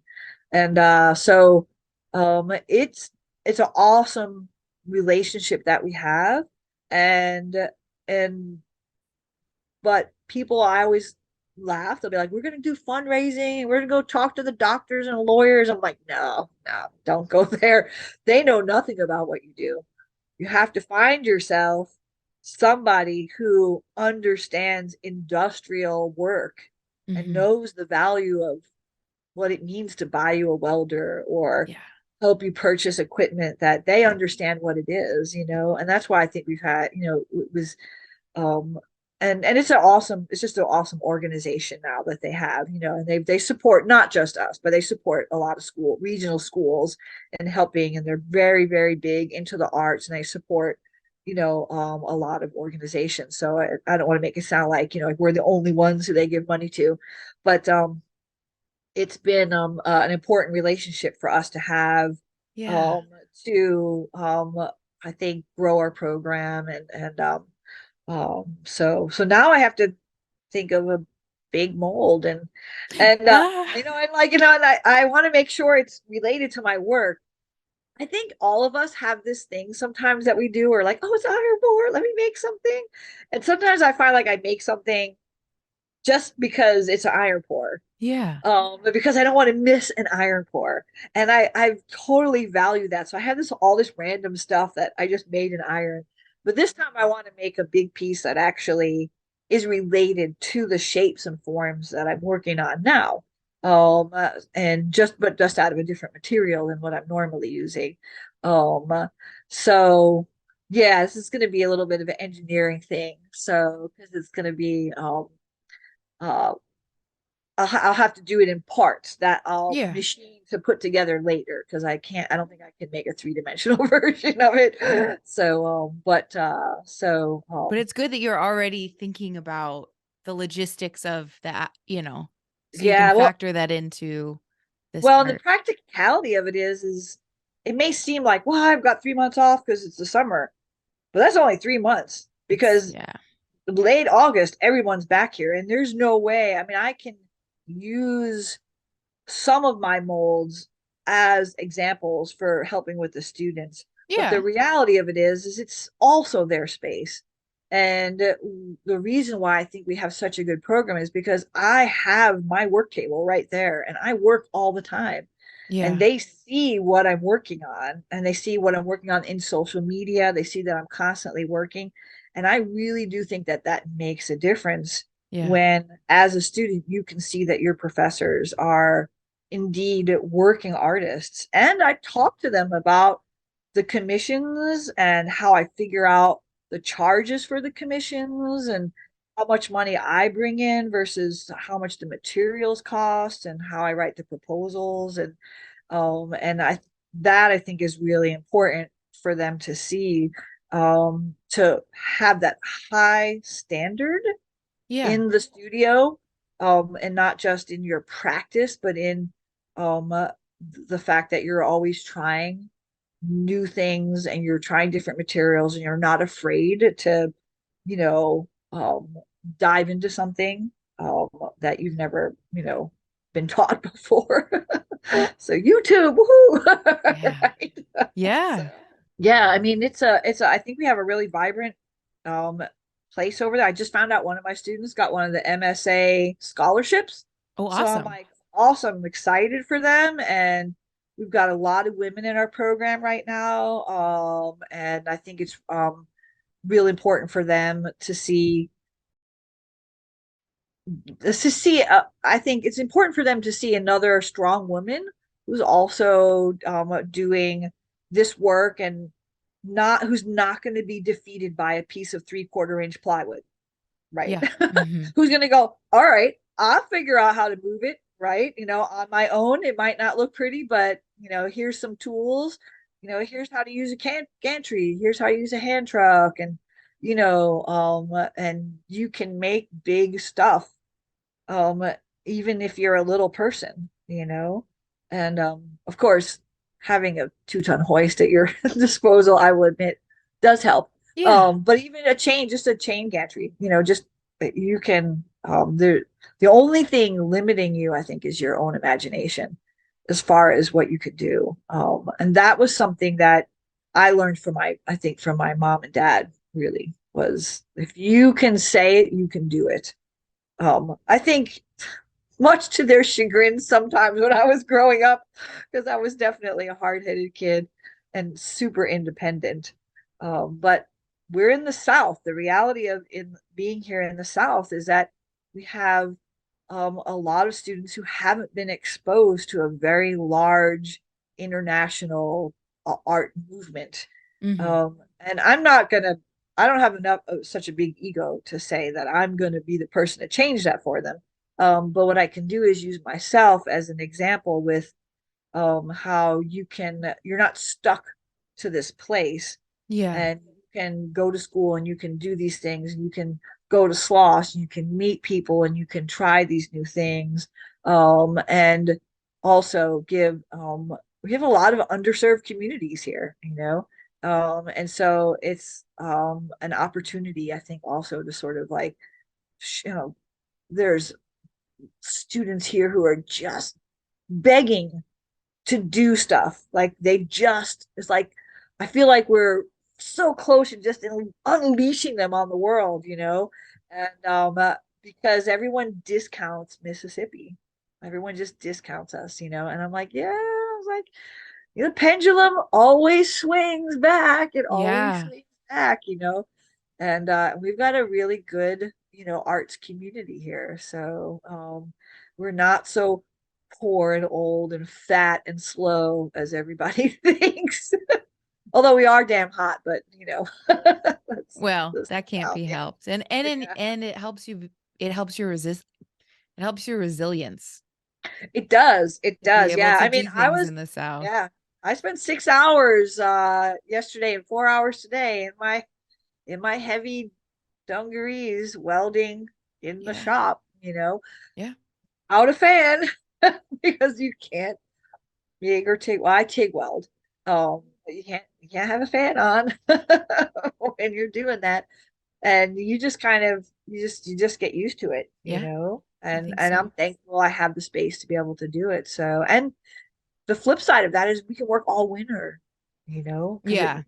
you might get a handful of days a week or so where it's just too cold for anyone to be out. But Hmm. basically, you get your little space heater, your gas tornado space heater, and your padded overalls, Yep. I and was gonna say your Carhartt's on and yep, you're good to yep, go.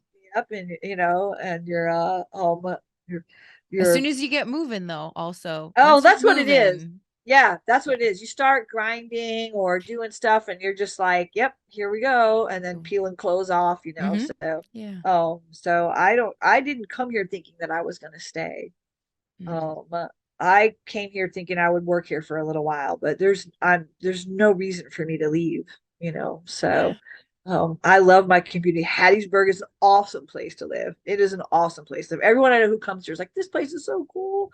Bike paths and a very vibrant young community of people, probably closer to your age, but people who are opening stores and businesses, and so it's just a really great place to live. And I just recently put up my second public art piece in town. The first one was purchased by the town. The second one was purchased by a private guy who got permission to put it on for town, up in town. Mm-hmm. And that's part of my garden boat series.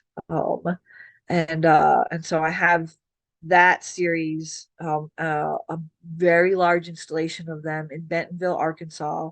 I say very large because for me it was very large. Mm-hmm. And then in several private collections, and also at the Mississippi Museum of Art, they have them in their permanent collection. And it's one of my favorite pieces to make. And so I don't know if you've ever seen them, but they're on tall poles. They're Okay. these kind of like fish-like form, very linear forms that the parts kind of move around each other, and they have some solid fins in there, and they're in I call it a passive turning system. So they are really just a sleeve system on top of a tall pole, and the poles will be anywhere um say 12 to 16 feet high, and then the boat will be on top. And the boats themselves, I call them boats, but some people see fish, some people see bugs, these linear forms with these kinds of fin shapes. They'll be anywhere from like 2 feet high to 4 feet high to 3 feet long to 9 feet long, and they sit on top of the poles, and they kind of work like wind vanes a little. So the fins, each one will have two or three fins on it of different sizes. They're all unique and different. I can't even try and make them the same if I want to. That's Um, probably a good thing though. yeah, so in all the different sizes and shapes, the whatever the number of them is, in this case it was 10, the one that are in Bentonville, they work as an entire it's like the whole thing is a piece. Even though they're individual, each one is made in response to the others. So it's one big composition with the heights and the widths. And so as the wind blows, they all slowly will turn. So if you're walking around in the park where they are in Bentonville, you could look over and they could be like this in 1 minute, and then they'll slowly shift. And it's kind of like you don't even really see it. You're just like, wait a minute. And so the picture is different every time you would see them. And so taking photographs proves to be challenging because they're always in different orientations. And so that's the ones that I have been making, and the Hmm. ones I just made for downtown in Hattiesburg, because of the space, they couldn't be turning. But that posed a whole nother cool set of problems, Hmm. because the ones that turn have to be far enough away from each other so that when they turn, they won't run into the pole of the other one. Hmm. So these guys, I was actually able to nest them and start playing with the shapes and forms like really close together. So that's really exciting. And then these new guys got painted. They got paint. It's the fins. So when you see them from far away, um, you just see all the stainless steel. But if you walk under them and you look up, you see all these blocks of color that it's like a gift, Yeah. gift for the people who are willing to come and actually look up close. Uh-huh. And I really believe a lot in giving your viewers gifts for the people who are willing to work for them, that little secret or that little space or that discovery that you will see like only when you look closely, Yeah. especially with larger outdoor pieces. And so I'm trying to see if there's a way to take some of those shapes. Obviously, I'm working with half inch, quarter inch, 3/8. All of this is stainless steel. That's all been TIG welded and hand bent. But to try and get the essence of some of those stem shapes and forms with the cast iron, Mm. not maybe a pole thing, but I just started 2 days ago to make a similar version of this. It's on my Instagram account, which is Jen Torres Sculpture. I think everything is Jen Torres Sculpture. So Jen Torres Sculpture on Instagram. And I just was posting. It is like a like screen. So lower to the ground, like a rectangular screen. That's at least the first part. So some of the same sort of shapes. And I think I might be able to do that with a foam pattern, but then have some of the parts that come out of cast those as separate pieces that then either are machined together, or like um uh, receivers, male and female parts that will Yeah. receive together and sort of bolted together. Um, so that's like the beginning of it, So I have to start thinking about that now, because I've got to get some work done on it. Because once the students come back, Yeah. I might not have that same leeway to be able to do as much, because I think it's probably going to be several molds. So, and so constantly, sort of constantly thinking, um, and I think that period of time I had in between grad and undergrad where I was sort of adrift a little. Um, I think everyone goes through that period of time, and it happened even in school. Not so much as a grad, but an undergrad where you get that, I don't know what to do. Like, I don't know what to do. I have this assignment. I don't know what to do. I can say this, that is not an issue anymore. That is not. If you keep working on your work, you will get to a point like where I am now, where I have got Yeah. a sketchbook with so much stuff in it. There's never not an idea. And that, I mean, I just want to keep making till I am dead and I can't make anymore. I'm going to be, as they say, I'm going to come sliding into home base with pig burns on my arms, Yeah. and all scratched up and dirty and everything.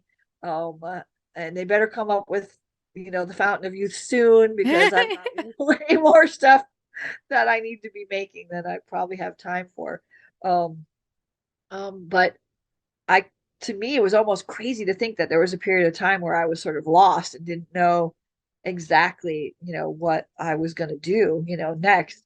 And to think that that was ever even a thing, and but there's definitely times where I've hit lulls, and because I think art making is cyclical, um, because I think the creative process takes a lot of energy.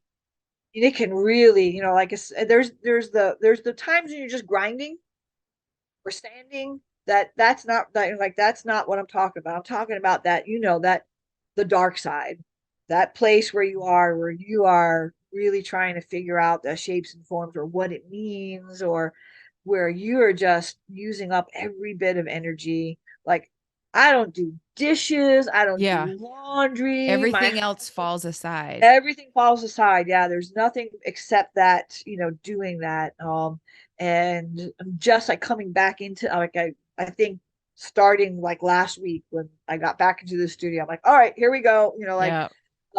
you gotta get it going. And so whenever I hit one of those lulls, or now a mandatory lull, so that I can have a breather, that's when I'll do things like, like go through my supplies, or sharpen my chisels, or all these various things that you sort of do that keep you in the studio, but not necessarily having to be that full on, Yeah. practice. Yeah, I practice TIG welding, 16 gauge, or those little things you might do just to, keep your skills up and stuff like that, and then maybe like go wash some dishes, Yeah. so you can eat that night. But I think my work ethic came partly from my dad, who was always making something, but from a mentor that I got years later. So probably about 90, 99, like around the year 2000 or so, I met an artist through a mutual love of boating. Hmm. So building Greenland kayaks, which is something that I do, and boating. Yeah, and so I Wow. met this sculptor Hmm. through the Greenland kayaking community, because all the Greenland style boats are hand built, so it's not unusual to have other artists. And that um his name was Richard Nonis, and he's a New York City artist. And weirdly enough, in weird ways, our paths had crossed over the years, even though I wasn't in New York at the time. Um, he actually came to USM and did an iron pour with us. Oh, Yeah, and he kicked ass. This guy, little tiny guy, yeah. in his 80s at the time, or maybe late 70s, right? Yeah. He made a pattern in New York and he FedExed it to Mississippi, And it was only running one of the big furnaces, so it was going to be this kind of Y shape. That's part of the type of work he does. Um, it's like 7 feet tall, a lot of thick lumber. So it was going to be a heavy, form. And but he carved it out of wood and had sent it, and it never made it. Oh no. It never made it. And it's like 3 days before the iron pour. And he's really frustrated. And I was like, well, I mean, we've got a wood shop here. And here I am, like all my students are like, they're all being all lazy, everyone's just like, the classic sort of like no one's really paying attention. And I'm like, oh yeah. They're like, you oh yeah. And he's like, oh yeah. That guy whipped up a new pattern, and then he Wow. made another pattern just for the hell of it. And got this large mold that had to have weighed 1,000 pounds Oh itself, my all gosh. done. Never cast an iron ever before.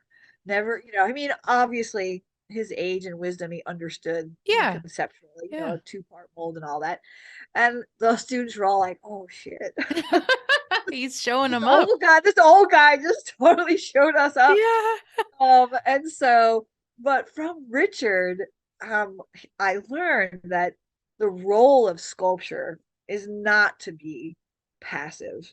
It's not to be something that you just walk by. It's meant to trip you up. It's meant to be obstruent. It's meant to make you stub your toe and think about it and wonder, why is it in your way, and why do I have to go around it, and to really consider its space and the space it takes up and the space that you occupy in relationship to that. Um, and he really taught me about that. And partly because his work was a lot of very large pieces that would often just be on the floor, and you were always tripping on them when you were in his studio. And he said that's on purpose. And but every time I'd see him, every time I'd talk to him and go to his studio and spend time there, he'd always end the conversation, whether it was in person or on phone, with, now get to work. And he'd Yeah. say that, and his life was about working nonstop 24/7. And I think that bled over into me, in a lot of ways. And unfortunately he passed away a couple years ago. And but it's to see this person who's never done iron casting jump in there and do all that, it's sort of, I kind of like, okay, like, you never whine again about anything, Yes. right? Yeah. So I love iron casting, and I sometimes hate it too. Yeah. you know, Yeah. right now, getting ready for this big pour, Mm-hmm. I mean, we need so much Coke that we have to buy it, so they've ABC, Mm-hmm. who we all love. ABC, Oh they are yes. awesome. ABC is giving us as much free Coke as they can. But we also need like Coke that's this big. Yeah. So it's not the same little stuff that everyone was Mm-hmm. getting. Yeah. Um, and so we've got like one one load. One load is actually a lot, but for the big trailer we have. But and we just then we went and we got the sand molar. We've been on the road. That was all day Thursday to go get the equipment that was donated. Um, that came from Millsaps College. Oh, Um, okay. Yeah.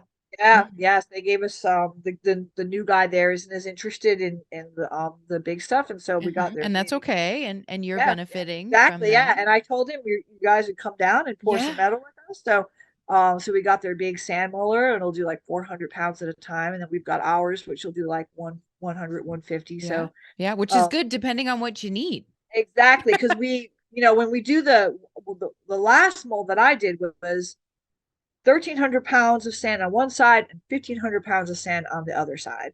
And you just have to keep Yeah. the molar going. You Yep. have to have it, with a big mold like that. I don't like to, I mean, I know you can, sometimes people will stick metal in to Yeah. try and make, Yeah. I want to have wet sand all the way through the mold if I can. If you So, can, yeah, yeah. absolutely. So this way we'll be able to run two molars simultaneously and always keep the Fantastic. wet layer. But, we just Nicole, I didn't go to Birmingham, but we just came back from Porter Warner with 50-gallon drums of chemicals and and 3,500 pound sack of the fine sand, Yeah. and just knowing like this is not going to be our first trip. We're going to be visiting Mm-hmm. Birmingham a lot Yeah. to go. That's where all our supplies come from. Uh-huh. Pretty.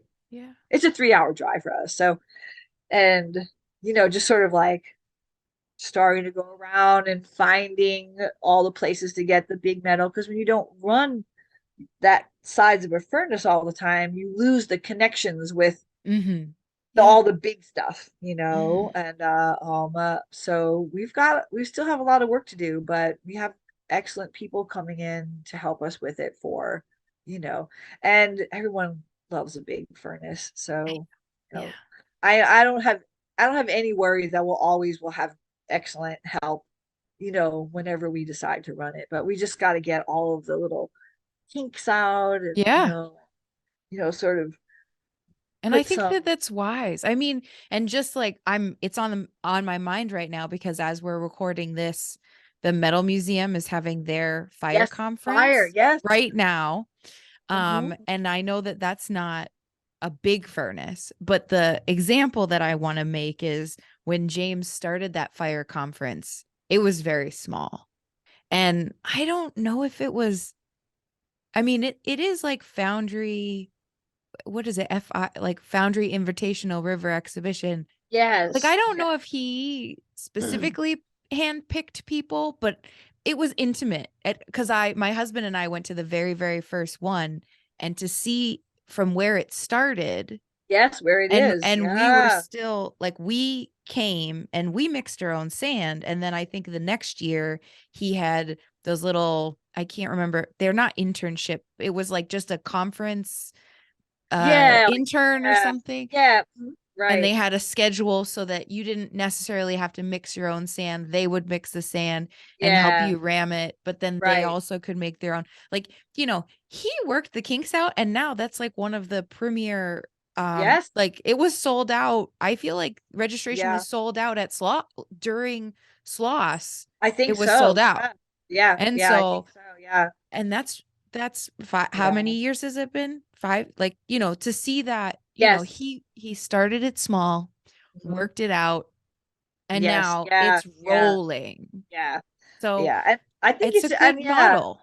Yeah. And I don't know, call me anal retentive or whatever, but I'm a planner, and I don't like unforeseen things to happen. You're just, and I mean, that's one of the things I dislike about some iron pores that I've been to in the past, Yeah. is when it's not well planned and somebody hasn't checked this out or checked that out, and then people are rushing to try, and Well, unfortunately with, you've been hurt, like you, yeah, and you don't want yeah, to see other people, like it wasn't in the right. same instance. It wasn't an iron pour that you were hurt But at. yeah, But yes, when you saw the furnace that I was on, we couldn't get the bot to keep the furnace botted. Like that's yeah, dangerous. And yes, yeah, and yeah, it's not any, because you and I can both accept that there will be unforeseen things, yes, and yeah, you don't like unforeseen things. I don't like unforeseen things. I'm a yes, planner too.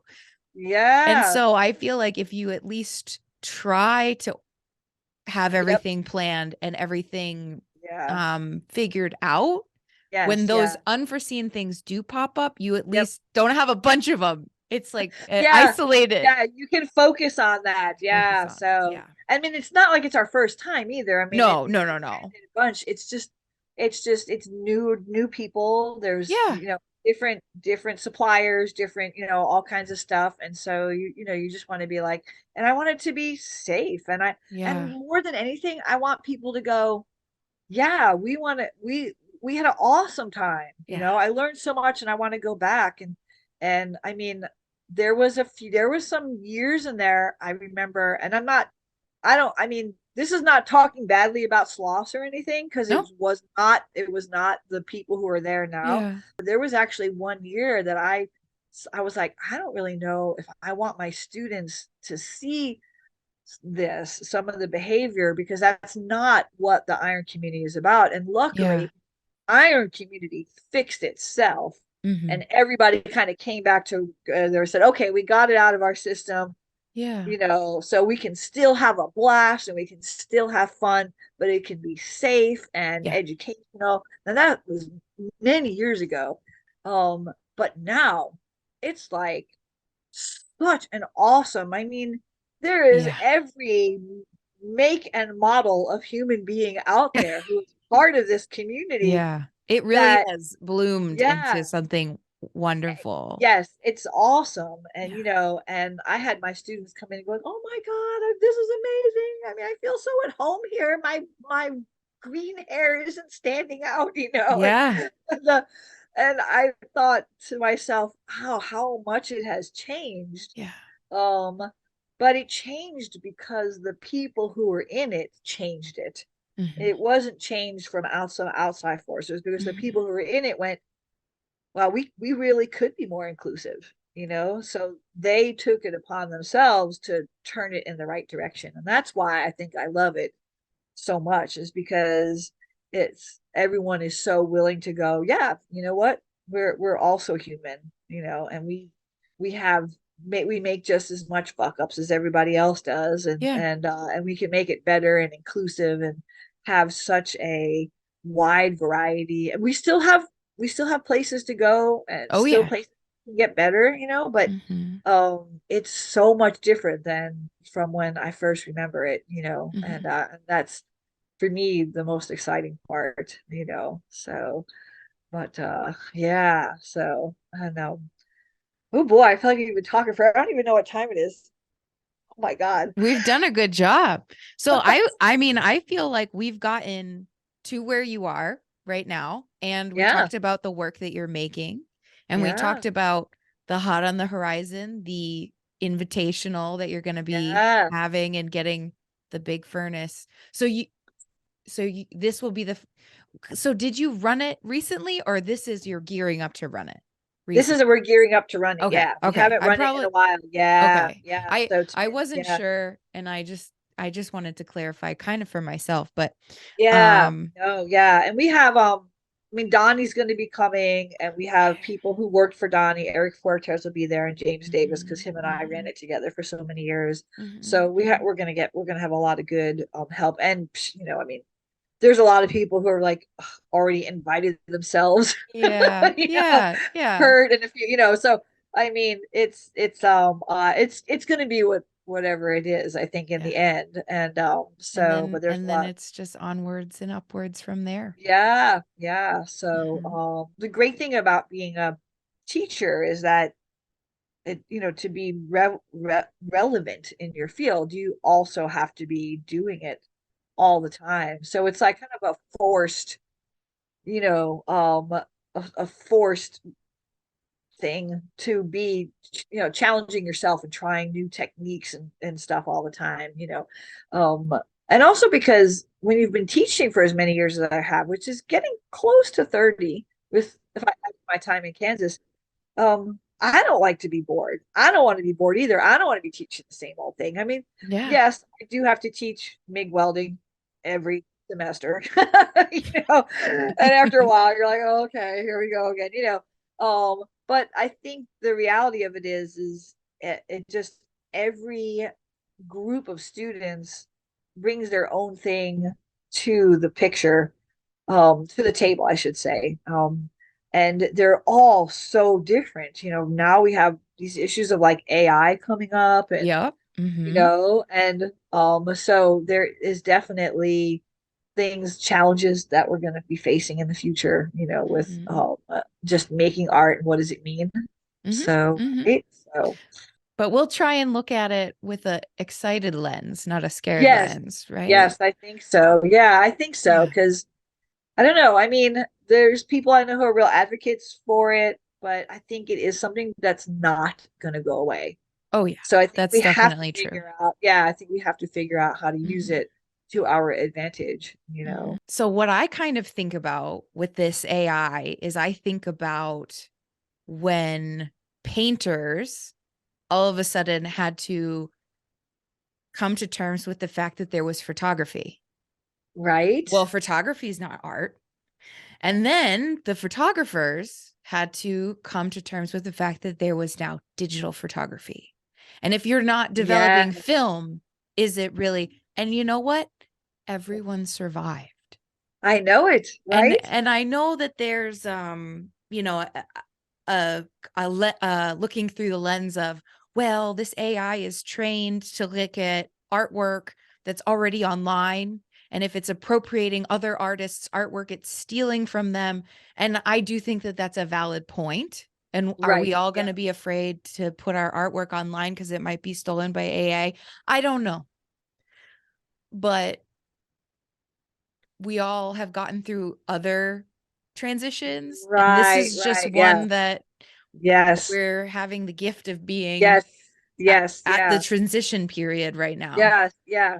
Well, one of the things I found interesting was as I looked through Instagram, um, uh, at least for myself, and I'm not claiming to have any special abilities, but I think anyone who's an astute looker can easily quickly tell the difference between something that's AI generated. You can usually see there's something usually something a little weird or off or something because AI just doesn't quite always get, everything straight with its imagery. Um, and then I think about how long we've been looking at, say, images of architectural buildings that have been on the internet, some of them for over a decade, and they're nothing but digital images anyway. That to some extent you're just putting in code anyway. That's telling the computer to do certain shapes and forms.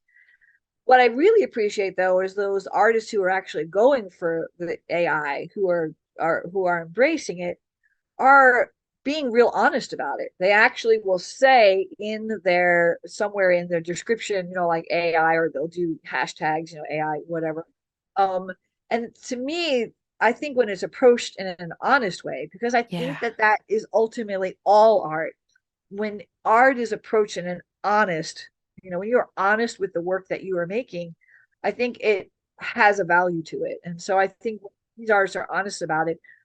The things that I see that aren't honest, there's always something behind it though. It might have something to do with like a political thing where they're trying to trick people, or there's something like, and that that's not a good thing. And so don't look at it. You don't consider it. You Don't support it. Yeah. don't support it. Yeah. And I think, in the end, um, they're figuring out just as many things to figure out what is AI.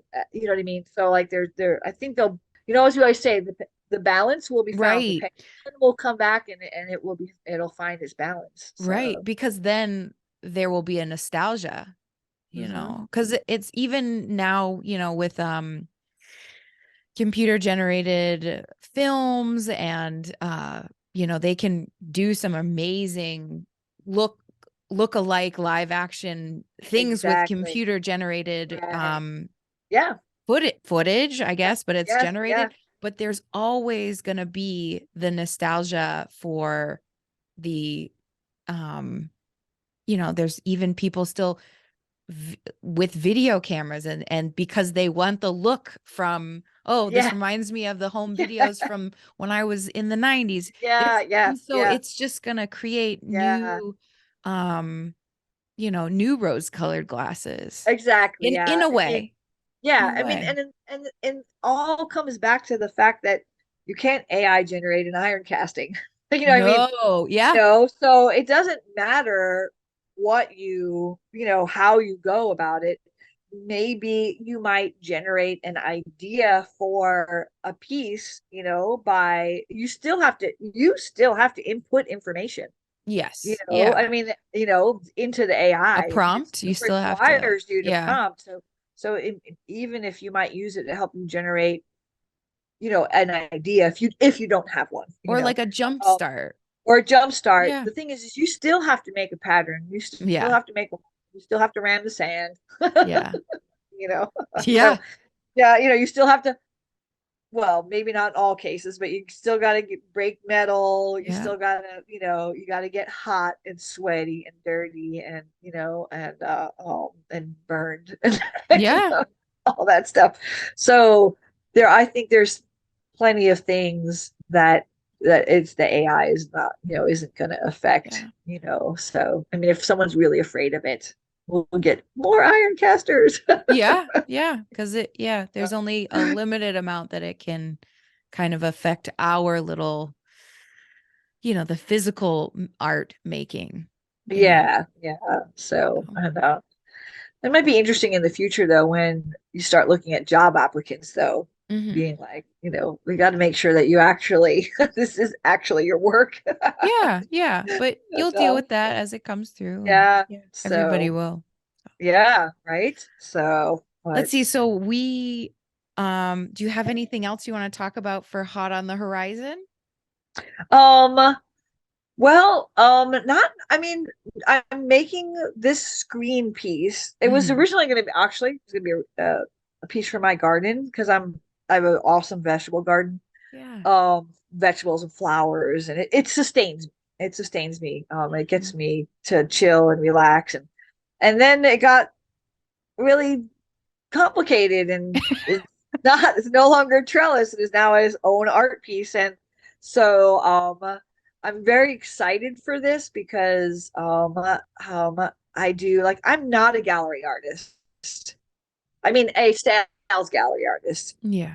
But I will. I mean, I have to admit, I have made a fair share of some, moolah by selling through some galleries and by doing commissions, which um, art professors in the South, yay, full-time job, benefits, boo, don't pay very well. Mm-hmm. So I'm hugely thankful, but in order for me to do the work that I want to do, because I love steel and stainless steel, especially since that's one of my favorite materials, you have to have a second gig to do that. So I'm always trying to think of ways that you can get sculpture into people's houses. And I don't mean necessarily for, like, does it match your couch type of thing. I just mean people they'll buy paintings, they'll buy stuff for the wall. Um, but I always am trying to think of um like what kinds of formats, and what kinds of ways can I make things that, because I want a lot of people to have my artwork. And it doesn't, not necessarily because of the money. It's just because I imagine seeing my artwork in all these different locations and spaces and things like that. And I think about my own space and where I can put things and how much wall space I have and stuff. Yeah.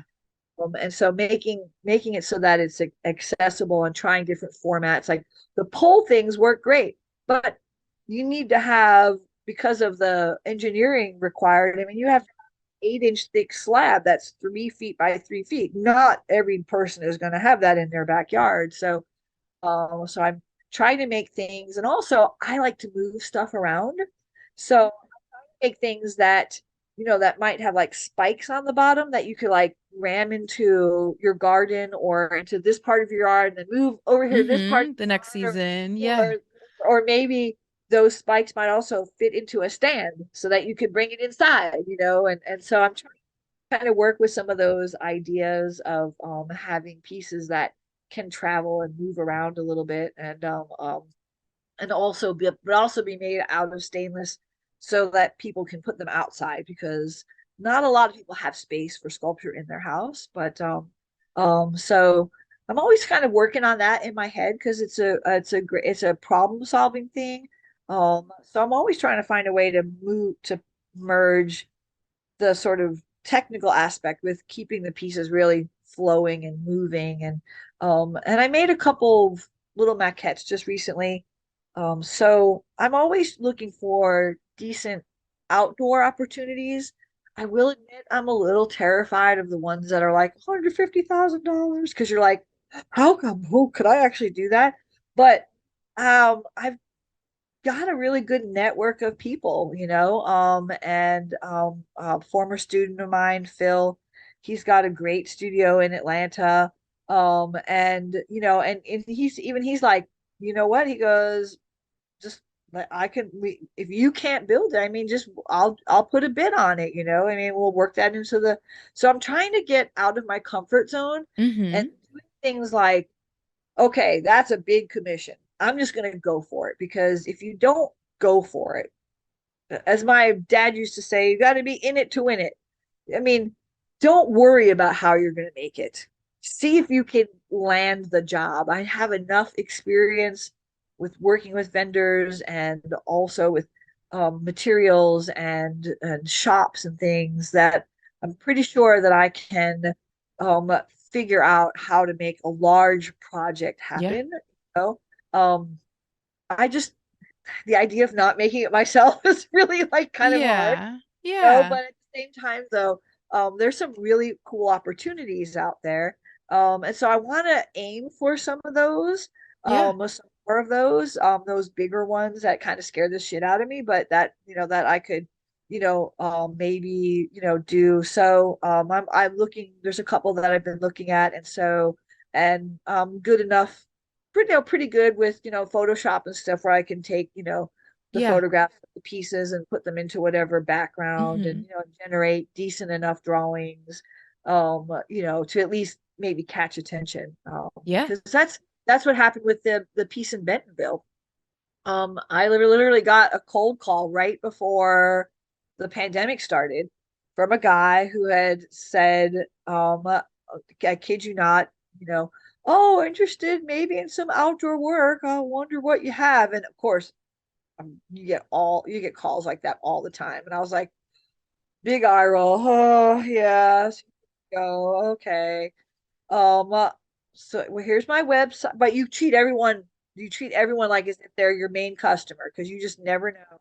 And I just went, well, I was like, here's my website, and here's some of the other outdoor work I've done, and here's these pieces that have been collected by the miss because I'm thinking outdoor work, probably the garden boats, that I was telling you about, and didn't hear from him.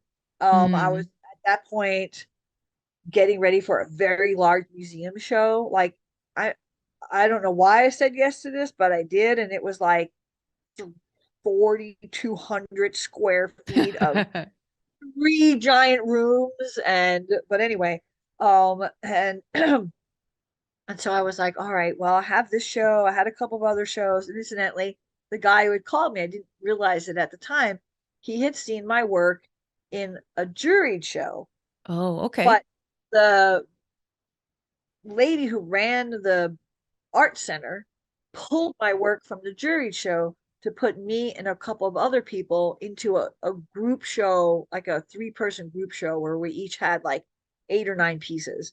Okay. Um, and so he said, he goes, yeah, I was the juror for that other show. He goes, I never got to put your work in the show because they stole you away from me. He goes, but I remembered your name.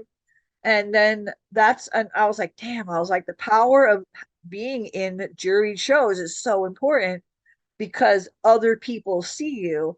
And I didn't know this guy from Adam, and he was just an independent curator who was hired by everything from the MoMA to wherever to do independent shows. And he happened to be the curator, and he remembered my work.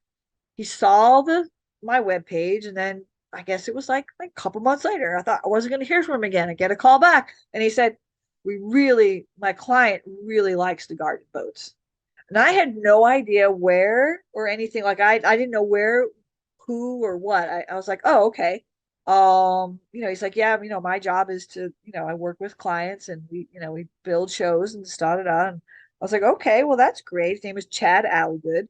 Uh, he was awesome, the curator people and museum people will know his name and stuff.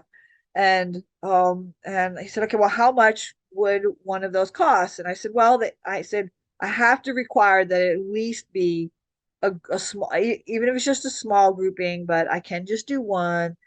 Now, if you know anything about steel and stainless steel, you cannot mix them together, not even remotely. So if you're going to work in stainless steel, you have to cover all your tables in wood. You have to throw away or remove any blades, any cutting, any discs, any burrs. Everything for mild steel is on the other side of the room. It can't go anywhere near your stainless steel stuff because it will corrode the stainless steel. So it has to be the super clean environment. And I thought, okay, well, what would I do? Like, if I'm going to only make one piece, how I just figured I would come up with kind of a because I had to, change this all out. So I came up with a price. Mm-hmm. Oof, all right, yeah, okay, that'll, yeah, if I only going to do one, I guess I would do it for that amount. All right. So I just told him what I would, do it for. And then he comes back and he goes, okay. And then he comes back and goes, oh, well, how about 10? I was like, I was like, I was like, sure, sure. And then I found out that it was um um Victoria Walton who had picked the piece for this outdoor park. She is the Waltons of the Waltons and is now runs the Crystal Bridges Museum of Art. So Oh, Walmart family. I had okay. no idea. I had no idea. And that was probably better because I didn't need to Yeah. know that No. that was, Yeah. now they didn't buy the work. They have a lot of all these different foundations and everything. And Bentonville is an awesome place. I was thinking Walmart. I went to Bentonville and I was like, I would go back in a heartbeat. That is one of the coolest towns I've ever been to. And it was an awesome place. And so I thought to myself, well, within the time that he asked me, could I do 10 and would I be able to present a couple of quick, like preliminary drawings? Mm-hmm. You know, I think I had them done in an hour. I was like, so if I had any advice, I'd be like, you have got to be ready. If you have to draw it on the back, I saw the piece once because I drew it on the back of a cocktail napkin. Mm-hmm. Like you have got to be able. So if someone, even if you think they're full of shit, you have to be able to, you know, even if they are full of shit, well, great, you've just designed a new piece that you Yeah. can present to something. But the point is that I am sure that I was not the only person they were thinking of. But the fact that I could get them drawings very quickly and then within a week had a model and had ideas and everything, that it makes a difference, and it makes a difference. And if that was because I got out of my head, stopped thinking of whether I could make them or not, and just went for it. And once the contract was signed and I had thousands of dollars in the bank, and I was like, oh shit. I was like, I can really do this. Yeah. I don't have to worry about a welder because I put buying a welder into the budget. I Mm. put this into the budget. I put that into the budget. I put, $75 an hour for someone to help with welding. I paid myself to do a lot of it. But the point was, is when you do the budget right, everything is taken care of. And there's literally nothing, I mean, you don't come out with a ton of money because you have to buy all these materials and you have to pay people and you have to do all this stuff. But the point was, is I definitely was able to support myself that next summer because I had made this big artwork, and I got some new tools. Mm-hmm. Um, and I had a great experience with them. They were one of the best sites I have ever looked. They had an entire crew. They had poured the foundations exactly like I said. They had, I don't know, like 8 guys helping. Mm-hmm. They had Yeah. the entire installation up in 45 minutes, I Oh my think. gosh. That's I know it amazing. took us longer to unload it because they Yeah. had like multiple drills. They had multiple people putting in bolts, and I exaggerate. It was probably more like an hour and a half. But the point was, is they thought it was going to take all day. Yeah. so, and so I was just like, okay, there it is. You got out of your head, and you just Yeah. went for it. Because there's So is people out. that confidence and planning and where what would you be able to like distill it down into you having Well, I will say there's some experience. I mean, some mm-hmm. experience because it wasn't my first commission. And my first big commission was with the Mississippi Museum of Art. And I was lucky, I think, because they let me sit in on the entire it was a like the park in Bentonville, it was a ground up project. So it wasn't just we're buying a thing and putting it somewhere. We're creating a whole space for everything. So I got to sit in on the meetings from the, like, here's a parking lot and here's all the things that we're gonna dig it up, we're gonna do this, we're gonna do that, and here's these sites, here's that site. So the things that change, the things that stay the same, the arguments between the landscape people and the architect, and and all this, and where is everything going to go. And so I feel like I got a really good indoctrination too. And I learned a lot. I took a lot of notes. I learned a lot. Like, one of the things I didn't do with the Mississippi Museum of Art was I didn't have a clause in there that said, so usually with my contracts, it's 50, 30, 20. And the 20% is the end money you get upon delivery. Mm-hmm. And that is usually if you do it right, that's your money. Everything else has been paid with all the rest of it. That's your money. Um, what I didn't realize with a new construction site was that all kinds of shit was going to happen. It was Mm. going to rain for 3 weeks. They couldn't put the pavers down. They're all this, or they had to put some new pipes in underground, and all this stuff was going to happen. And so it was weeks and weeks, and I wasn't getting my money, and I was still trying to find a place to store all this stuff. So I realized, okay, so learn the next time you have it, you put a clause in there, and you either have an end date or by this time, or by so that this way then you're not sitting on all that inventory waiting to get your last paycheck. Yeah. So each time I did it, I kind of like I took my little notebook and wrote out all the things I learned from it and what I would do different, and stuff like that. But one of the things I think that makes them challenging, and for me, having to find the right client, is that I cannot and will not make a set final design, Mm-hmm. because every single one of these structures is a composition based off the other ones. I tell them, here are other ones I've done, and you will get, here's basically what you're going to get. We can work out the size, we can work out the heights, we can work out placements, but the final thing, you have to trust me. And they've all said yes. So the last three I had were like, yep. That was a huge ego boost, and a really welcome one for me, because I think all artists are a little bit like, oh, Yeah, I don't. I definitely am. And I decided I have no interest in making anyone else's work. So when someone calls me up and says, oh, can you make this thing for us? I go, I could, but I'm not putting my name on it. Why not? I'm like, because that's your design, not mine. Mm. And I don't have to do that. I do fabrication on the side just because Yeah. it's extra money. But Mm-hmm. the point is when people finally come to you because they actually want what you're making, they want your design because they want your name on it. That was like bam, like getting hit by a bus. I was like, oh my God. I was like, that actually happens. And I'm still new in the game. There's plenty of artists that happens to, way more than happens to me. But the first time I was like, wow, I was like, somebody actually wants my artwork. This is so cool.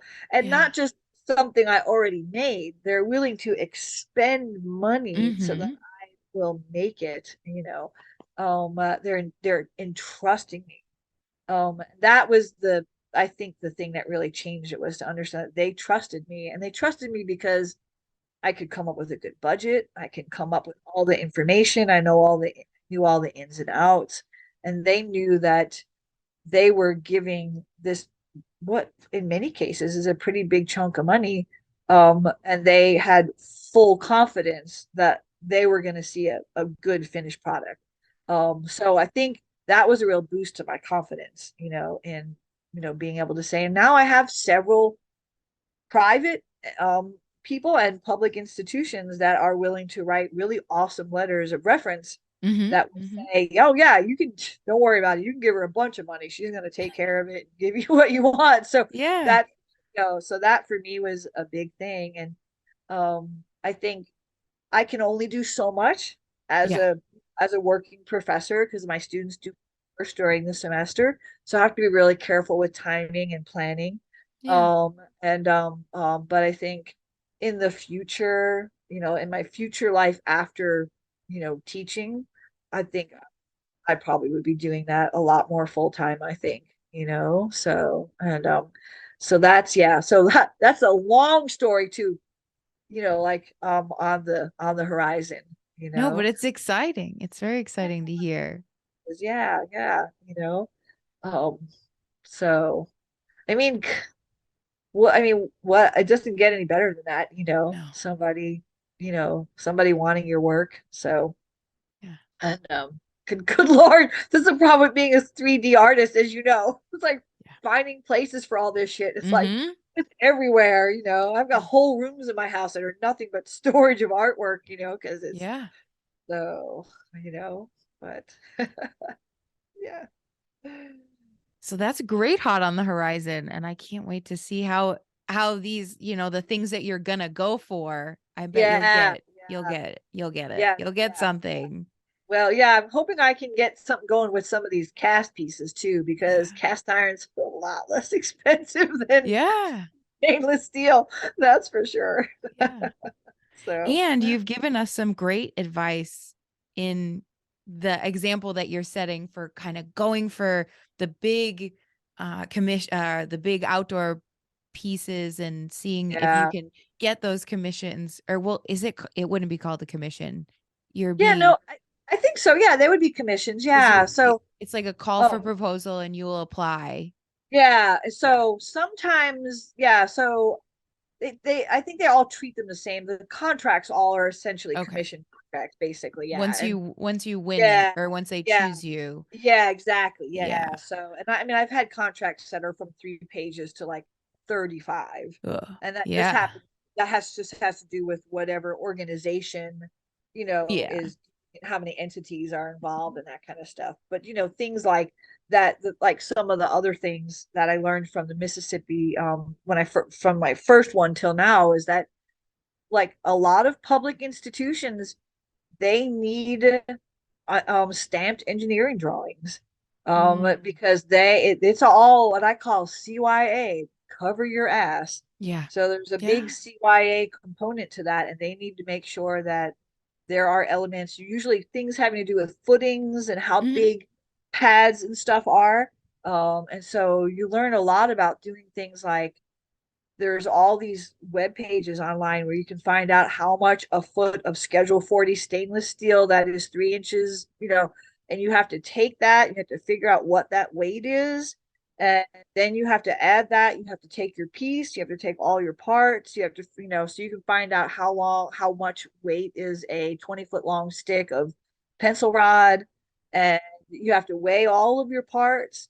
You have to do these drawings or even some models, and they have to take all that and they do wind studies. They figure out where the piece is going to be and what is the wind in that area, and and what kinds of footings they have to have and all that. And they need those stamped, and not all engineers are licensed into all states. So you have to find, usually you can just actually call up almost any museum that has outdoor art though, and or place or an architect that deals with that, and say, like, hey, I'm an artist, and since a lot of the stuff I do is around the same size, I just forward them what I already have, and then they redo it and calculate and stamp it, and then you have to hand in. So those are all things I had no idea that I was going to have to do, that I was going to have to pay for.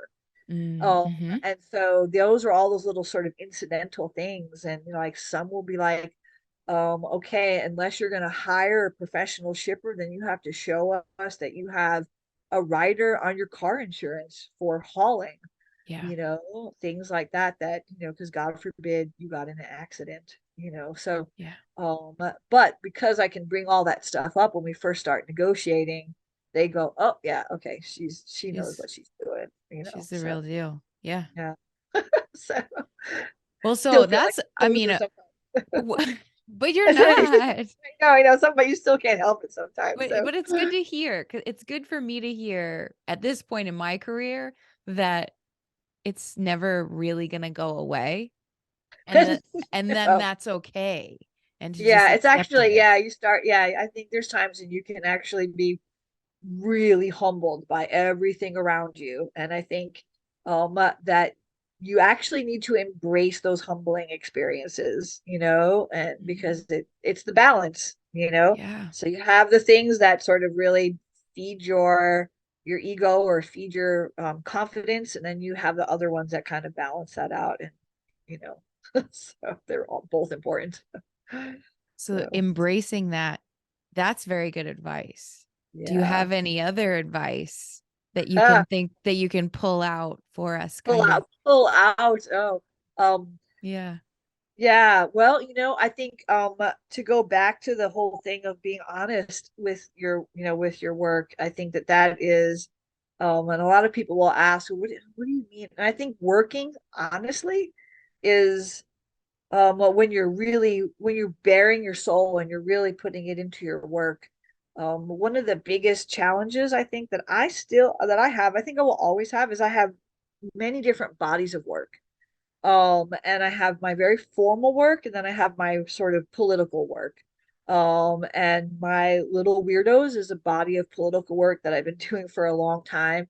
And they, came from a, a political speech that a certain unnamed person made some 6 or 7 years ago, when they managed to disparage every sexual orientation and every race and I remember sitting there watching the TV going, what are me and my weirdo friends gonna do now? I was like, oh my God, this is horrible. I can't believe this person is in office. And Yeah. I thought, well, I'm going to make a weirdo army of misfit children, and we're going to conquer the world and spread peace and love. And sounds all hokey, but the point is it made me feel as if I had a way to fight back, even though maybe only a handful of people might ever see those pieces. You know what I mean? But Yeah. the point is it was a place that I could put in. And so I started making, I've got hundreds of them now in every form and shape and every material, from cast aluminum to larger wooden pieces to carved pieces. The only thing I don't have is a cast iron one. And Oh, that's another possibility yep. for Yeah. so, but the point is that it was a way of me being really honest with about how I felt, and focusing that anger and that being upset and that kind of despair, because it felt very despairing, into a series of work. And I go back and forth sometimes, because I think, like, our job as artists are to be a lens and to Yeah. see the world, and to put that out. And sometimes I'll be doing this work that's about lines and shapes and forms, and about my physical existence in space. And I'll be thinking, am I doing the right thing? Should I be making more political work and challenging the status quo? And I think that I do both, but the best work is the honest work. So when I really have something to say, I say it through this other one series. And when I have this other thing I'm trying to say, I say it through this series. And I think this arbitrary rule that we come up with sometimes, that your work is supposed to look a certain way or be a certain way, um, God, if you went through all the different work I've made, none of it is the same. It's all different. It's all different materials and all different subject matters. And I think sometimes coming from school, we feel like, that yes, everything's in series. Yeah. So I do a series of things, but you can look at some of the stuff I'm making now and it'd be like, that's also yours? Like, Yeah. that's also yours? And so I want to encourage people that you need to work with honestly where you want to be at that time, and not let any other thing influence you. So, because there can be a lot of political work, and sometimes you can feel like, oh shoot, like, um, I just want to make something that's gorgeous and that makes me feel good and that I can stand up to or lay on or put my body on. And you know what? That's just as valid as making deep conceptual commentary about the political injustices that are going on. Because in some way, by elevating our role as artists, you are making commentary about what's going on in the world. So I think that's real important, because I still sometimes struggle with that, like, oh, you should be more proactive. And so I think that that's something, is like, you have to be honest about what you're making, because the minute I try and force myself into making like a political piece or whatever, it always looks like a turd because it's like it's not coming from the right place. It's Yeah. forcing myself to do that, Yeah. and so you have to work honestly with where what you want to work in and Yeah. where you want to work. So, And it so that also sounds like what I'm hearing is it's okay to be multifaceted as well. Not every yes. work, not every piece that we make has to be one big, like our body of work that we make is all our body of work, but it can Yes. be in chapters, or I don't know what the right Yeah, term yeah, yeah. is. Yeah, it can, yeah, And chapters I is a have to great way. Yeah. say, coming out of grad school, I didn't think I didn't think that that was okay. Yeah. I know. I felt like sort of, and I think that's because I was kind of comparing myself to some, like other artists I knew who had like kind of made it big. There was a couple of colleagues, um, from Cooper Union who like made it real big, and but yet like one of the guys, the work is the same. It's like the same because the galleries got a hold of it. That's what they wanted. And I knew that I never wanted to be dictated by that. And so, it's like every so often the gallery that I do work with, she's like, oh, do you have any more of those other things? And I'll be like, yeah, well, if I do that, I'll let you know, but I don't know if that. And Yeah. so I knew that I was, there's just no way that I was ever going to be that, like that gallery artist that like sold everything on the wall. And because I don't know if I can work in that way. It just, if I have a body of work that happens to be that kind of saleable stuff, then great, you know. Yeah. But if I try and make stuff for that, it all just goes south because I lose all of my interest in it right away. And I start making the work because I'm thinking about what is everyone else going to like? Oh, is that going to be the right colors? Or should I make it out of the, oh, wait, what about like, what are these buyers? And I'm like, oh my God, that is just ruining it for me. So if it happens to work and somebody wants to, buy it, then that's great. But otherwise, it's going to end up back in my living room with all the other bazillions of pieces of artwork I have in there. So, but you have to be true to yourself. And I think real art collectors, whether they be art collectors as in I have a lot of money and I'm going to collect, or whether they're art collectors like us, just collecting all the tidbits that we can, I think people, even if they're not collectors, but if they're just appreciators, I think people who really know art can always tell when something is really honest and really coming from somebody's heart. I think Yeah. I think I can always tell too. Yeah. So, We and can. I think it's yeah, a human hmm capability that we can tell. yeah, Because it yeah, what draws you in. It's what yeah. draws the viewer in. Yeah. Exactly. Yeah. And that's what I tell, I'm always telling my students, I'm like, if nobody wants to look at it, then it's kind of like, you sort of, it doesn't have to be positive or anything. I mean, you want someone to stop at your piece and look at it, you know, you don't want somebody to walk right by. It's horrible. And so do you ever do a real fun thing I like to do is Mhm.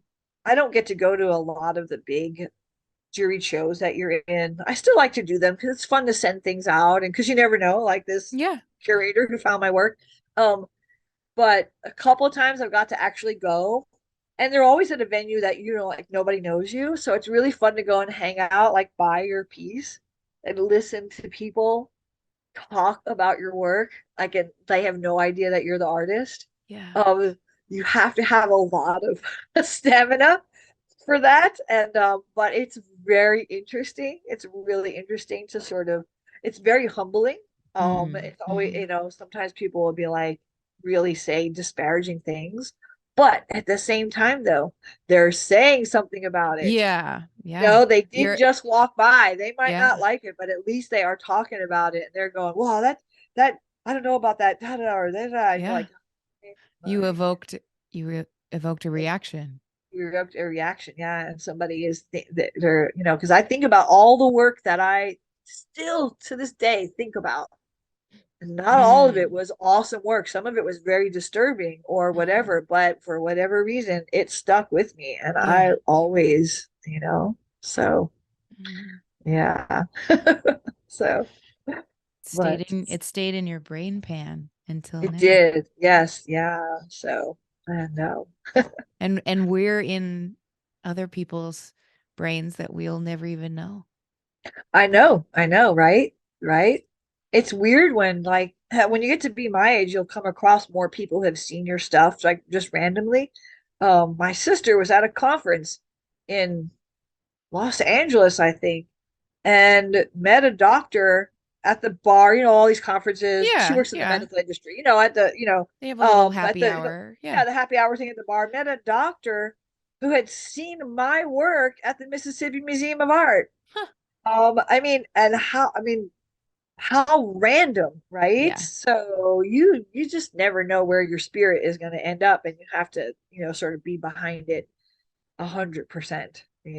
So, and I think I tell my students this, but I also tell anyone who will listen, um, but especially the younger artist, is that I tell I tell them you are not here at school taking art classes out randomly.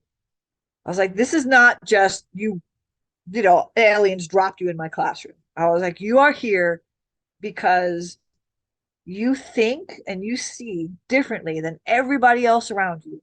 So when the people around you say, wow, how did you come up with that? That's so cool. I can't imagine it. They're not lying to you when they say that. They actually do not have the facility to imagine things the same way that you do. And that's what makes you an artist. So they're not lying. They are literally baffled when you come up with a drawing of some landscape or a sculpture or something. They're literally baffled because they don't have the same capacity to think that you do. And that is why you are here studying art, is because you are different and you're very different. And now you are trying to learn what is your path through this. But I think it's important to understand that as artists that we do think and we see differently and we think differently and we envision things. What happens with me? I have to keep a pencil near my bedside because if I get that picture in my head in the middle of the night, whether it's a sketch or just a couple of words, I have got to get it out of my brain or I'm not going back to bed. Mm. You know, Yeah. Yeah. I don't usually have the capacity to do an entire drawing, Mm-hmm. but it might be like, like just a few words so that when I wake up in the morning, I can jog my memory as to what Yeah. that vision was. And sometimes it's a problem solving, like a part I couldn't figure out, or it's actually just a new concept altogether. And I might find this little list next to my bedside going, shapes, holes, inside, Yeah. landscape inside. And then I'll go, oh yeah, and then they'll Right. draw sketches out. But that doesn't happen to everybody. Mm. That happens to artists. So Mm. all kinds of artists, musicians, painting, drawing, Yeah. Yeah. dancing, Absolutely. theater, but it happens but that's an artist thing. So, and um, Yeah. so yeah. Well, Jen, I have loved talking to you about like when you just right then when you were just talking about what you tell your students about they're there for a reason and that when somebody says I couldn't have imagined it but they did, that really like hit me deep, really. I Yeah. was like I might cry right now. But Oh, so thank you for that. And thank you for all of the knowledge that you've just I've just like been spewed out. letting it I've just been letting it wash over me and I've had such a wonderful time listening to your Uh-huh. story and I'm really Oh, excited to see how things are going to work out in the next couple of months and in the next coming years. yeah. But Yeah. I want to hear about India Oh, cuz I oh kind of gosh. feel like that's the missing piece. It was But it was, yeah. so let's go over to the after show so that you can Okay. tell me Yeah. about that because I feel Okay. like you learned all of this perspective, experience, knowledge. You learned about making artwork honestly but I want to hear what happened, why you took that break in the middle of undergrad and went to India, and how that then maybe unlocks some of the story that Yeah. I've just heard the rest of, but I'm still very curious about. Because it's funny when you said we're not going to talk about it now, but and then you started elaborating, and I was like, oh, she's going to talk about it anyways, and I'm interested, so I'm just going to let her. And then and then you were like, but this is for the after show. I was like, she's good. Like this is gonna be good. So Hey, get a little Patreon behind there. yeah. Uh, So let's so go on over to the after show. yeah. But for the public audience, I want to say thank you so much for everything. And I've just had a wonderful time getting to know you. And this is not the first time that I learned somebody went to my alma mater.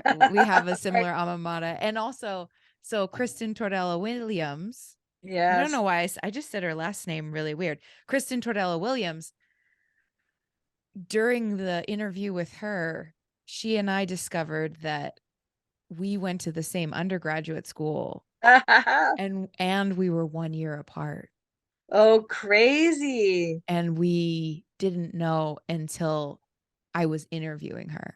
Wow, that's Isn't that wild? crazy. So it's like, I mean, Well, because but you want to hear something even maybe even well not crazier, but yes. that I came to almost every mother pour that there was.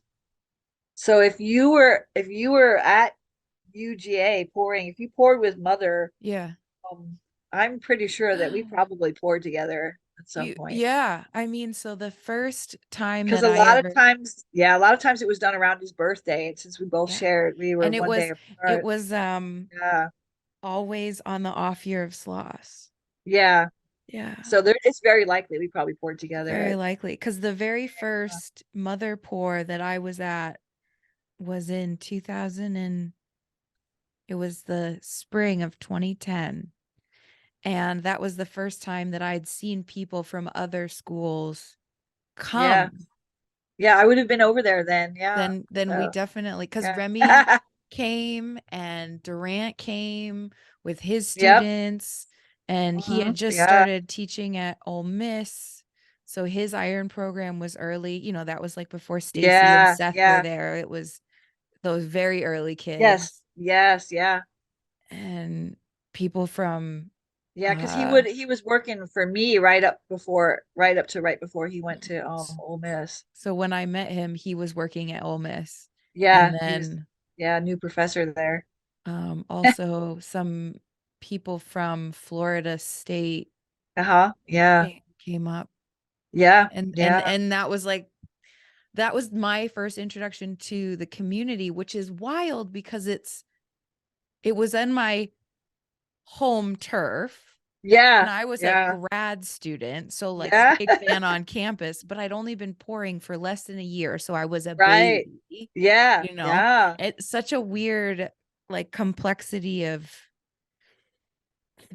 things. And Yeah. so yeah, we Yeah. definitely had Yeah. crossover because Yeah. he had a birthday party at his house with the furnace cake. Do you remember that? Yeah. Yeah, I do remember Yes, that. Yes. we were at the same party. Yeah, yeah. I mean, we don't have all these crazy. Yeah, it was Oh, yeah, all the yeah. dogs and running around. Hmm. And, yep. Hmm. And so, but yeah. So All right. wild. All right. So, So then like over 10 years later, here I am I right. interviewing you and I'm like, "No way. You went to UGA too?" Yeah. Right. Like sometimes I will do extensive research on people and like look at their websites and look at their Yeah. CVs, but this week has been really crazy and I just kind of No, it's I good to be kind of stuck surprised up every on now and then. Yeah. yeah. Oh, okay. So we'll get back to the Yeah. story So about let's India. so we'll say Yeah. goodbye to everybody. Thank you for listening and watching. And Jen, again, thank you before we go over to the after show. You're welcome. All right, everybody. We'll catch you either in the after show or in the next one. Thanks. Bye. Woo. Thank you so much for tuning in today. this conversation doesn't have to end here. To gain access to the after show, where Jen and I continue our discussion and she recounts experiences from her walkabout in India, visit the website patreon.com/thepodcastiron. Their supporters at any contribution level get access to the after show recordings from every episode that's ever been published. So if you're new here, the after show is just an extra 15 to 20 minutes, sometimes more, with each show's guest, where we talk a little more candidly and share one more story behind the privacy of a paywall. So yes, if you sign up now, you'll get access to listen to Jen's after show and all of the after shows with all of our earlier guests. And if you like what I'm doing with this project and want to support the show, this is the best way to do it. For as little as $1 a month, I mean, you can contribute more, but really $1 makes a difference to help me subsidize the costs that I undertake to make the public show available. And you'll get all of the after shows. So it's a win for everyone.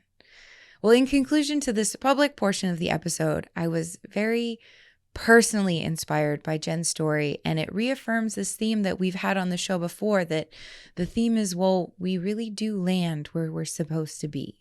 But Jen's story also demonstrates that we want some meaningful and interesting things to happen along the way.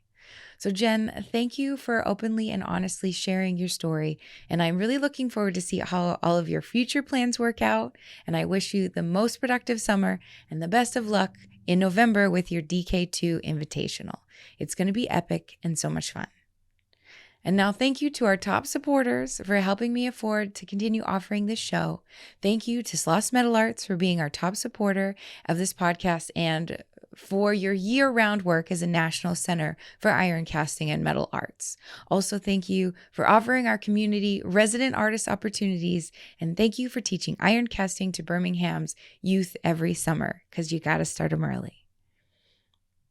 Also, thank you to the Western Cast Iron Art Alliance for being a top supporter of the show. I am so honored and encouraged to have your support, and thank you for all of the work you do in service to the Western region of the U.S. and its cast iron artists. So yes, thank you to the Western Cast Iron Art Alliance and Sloss Metal Arts for supporting the podcast, as well as our individual supporters on Patreon. The funds that everyone there contributes are invaluable to help me to continue to produce these episodes. But if you don't have it in your budget to support the podcast Iron on Patreon, I understand. So instead, if you could please share this podcast with someone you think would be interested in listening or watching, I'll appreciate that just as much. Anything and everything helps, and for that I say thank you from the bottom of my heart. And one more thing I want to mention before signing off on this episode is I just want to give you a little update that I'm doing much better. If you listened to our last episode, you know that I made the announcement that I was only going to be releasing episodes once a month instead of every other week. And so it's been a full month since the last episode with John Poole. And guys, I have to be honest, this is really what I needed. I feel so much better, so much less stressed, and I've been able to put some time in on my personal artistic practice. So everyone who reached out with messages of support and understanding, I think I responded to everyone individually, but I just also want to say publicly, thank you for your encouragement. I'm so relieved to have found a realistic schedule at this point in the project's development. So if you want to get in touch with me, you can email me at thepodcastiron@gmail.com. Thanks again for listening and watching. I'm sending you all my love always, and I can't wait to share the next episode with you. I'll talk to you soon, and have a great day.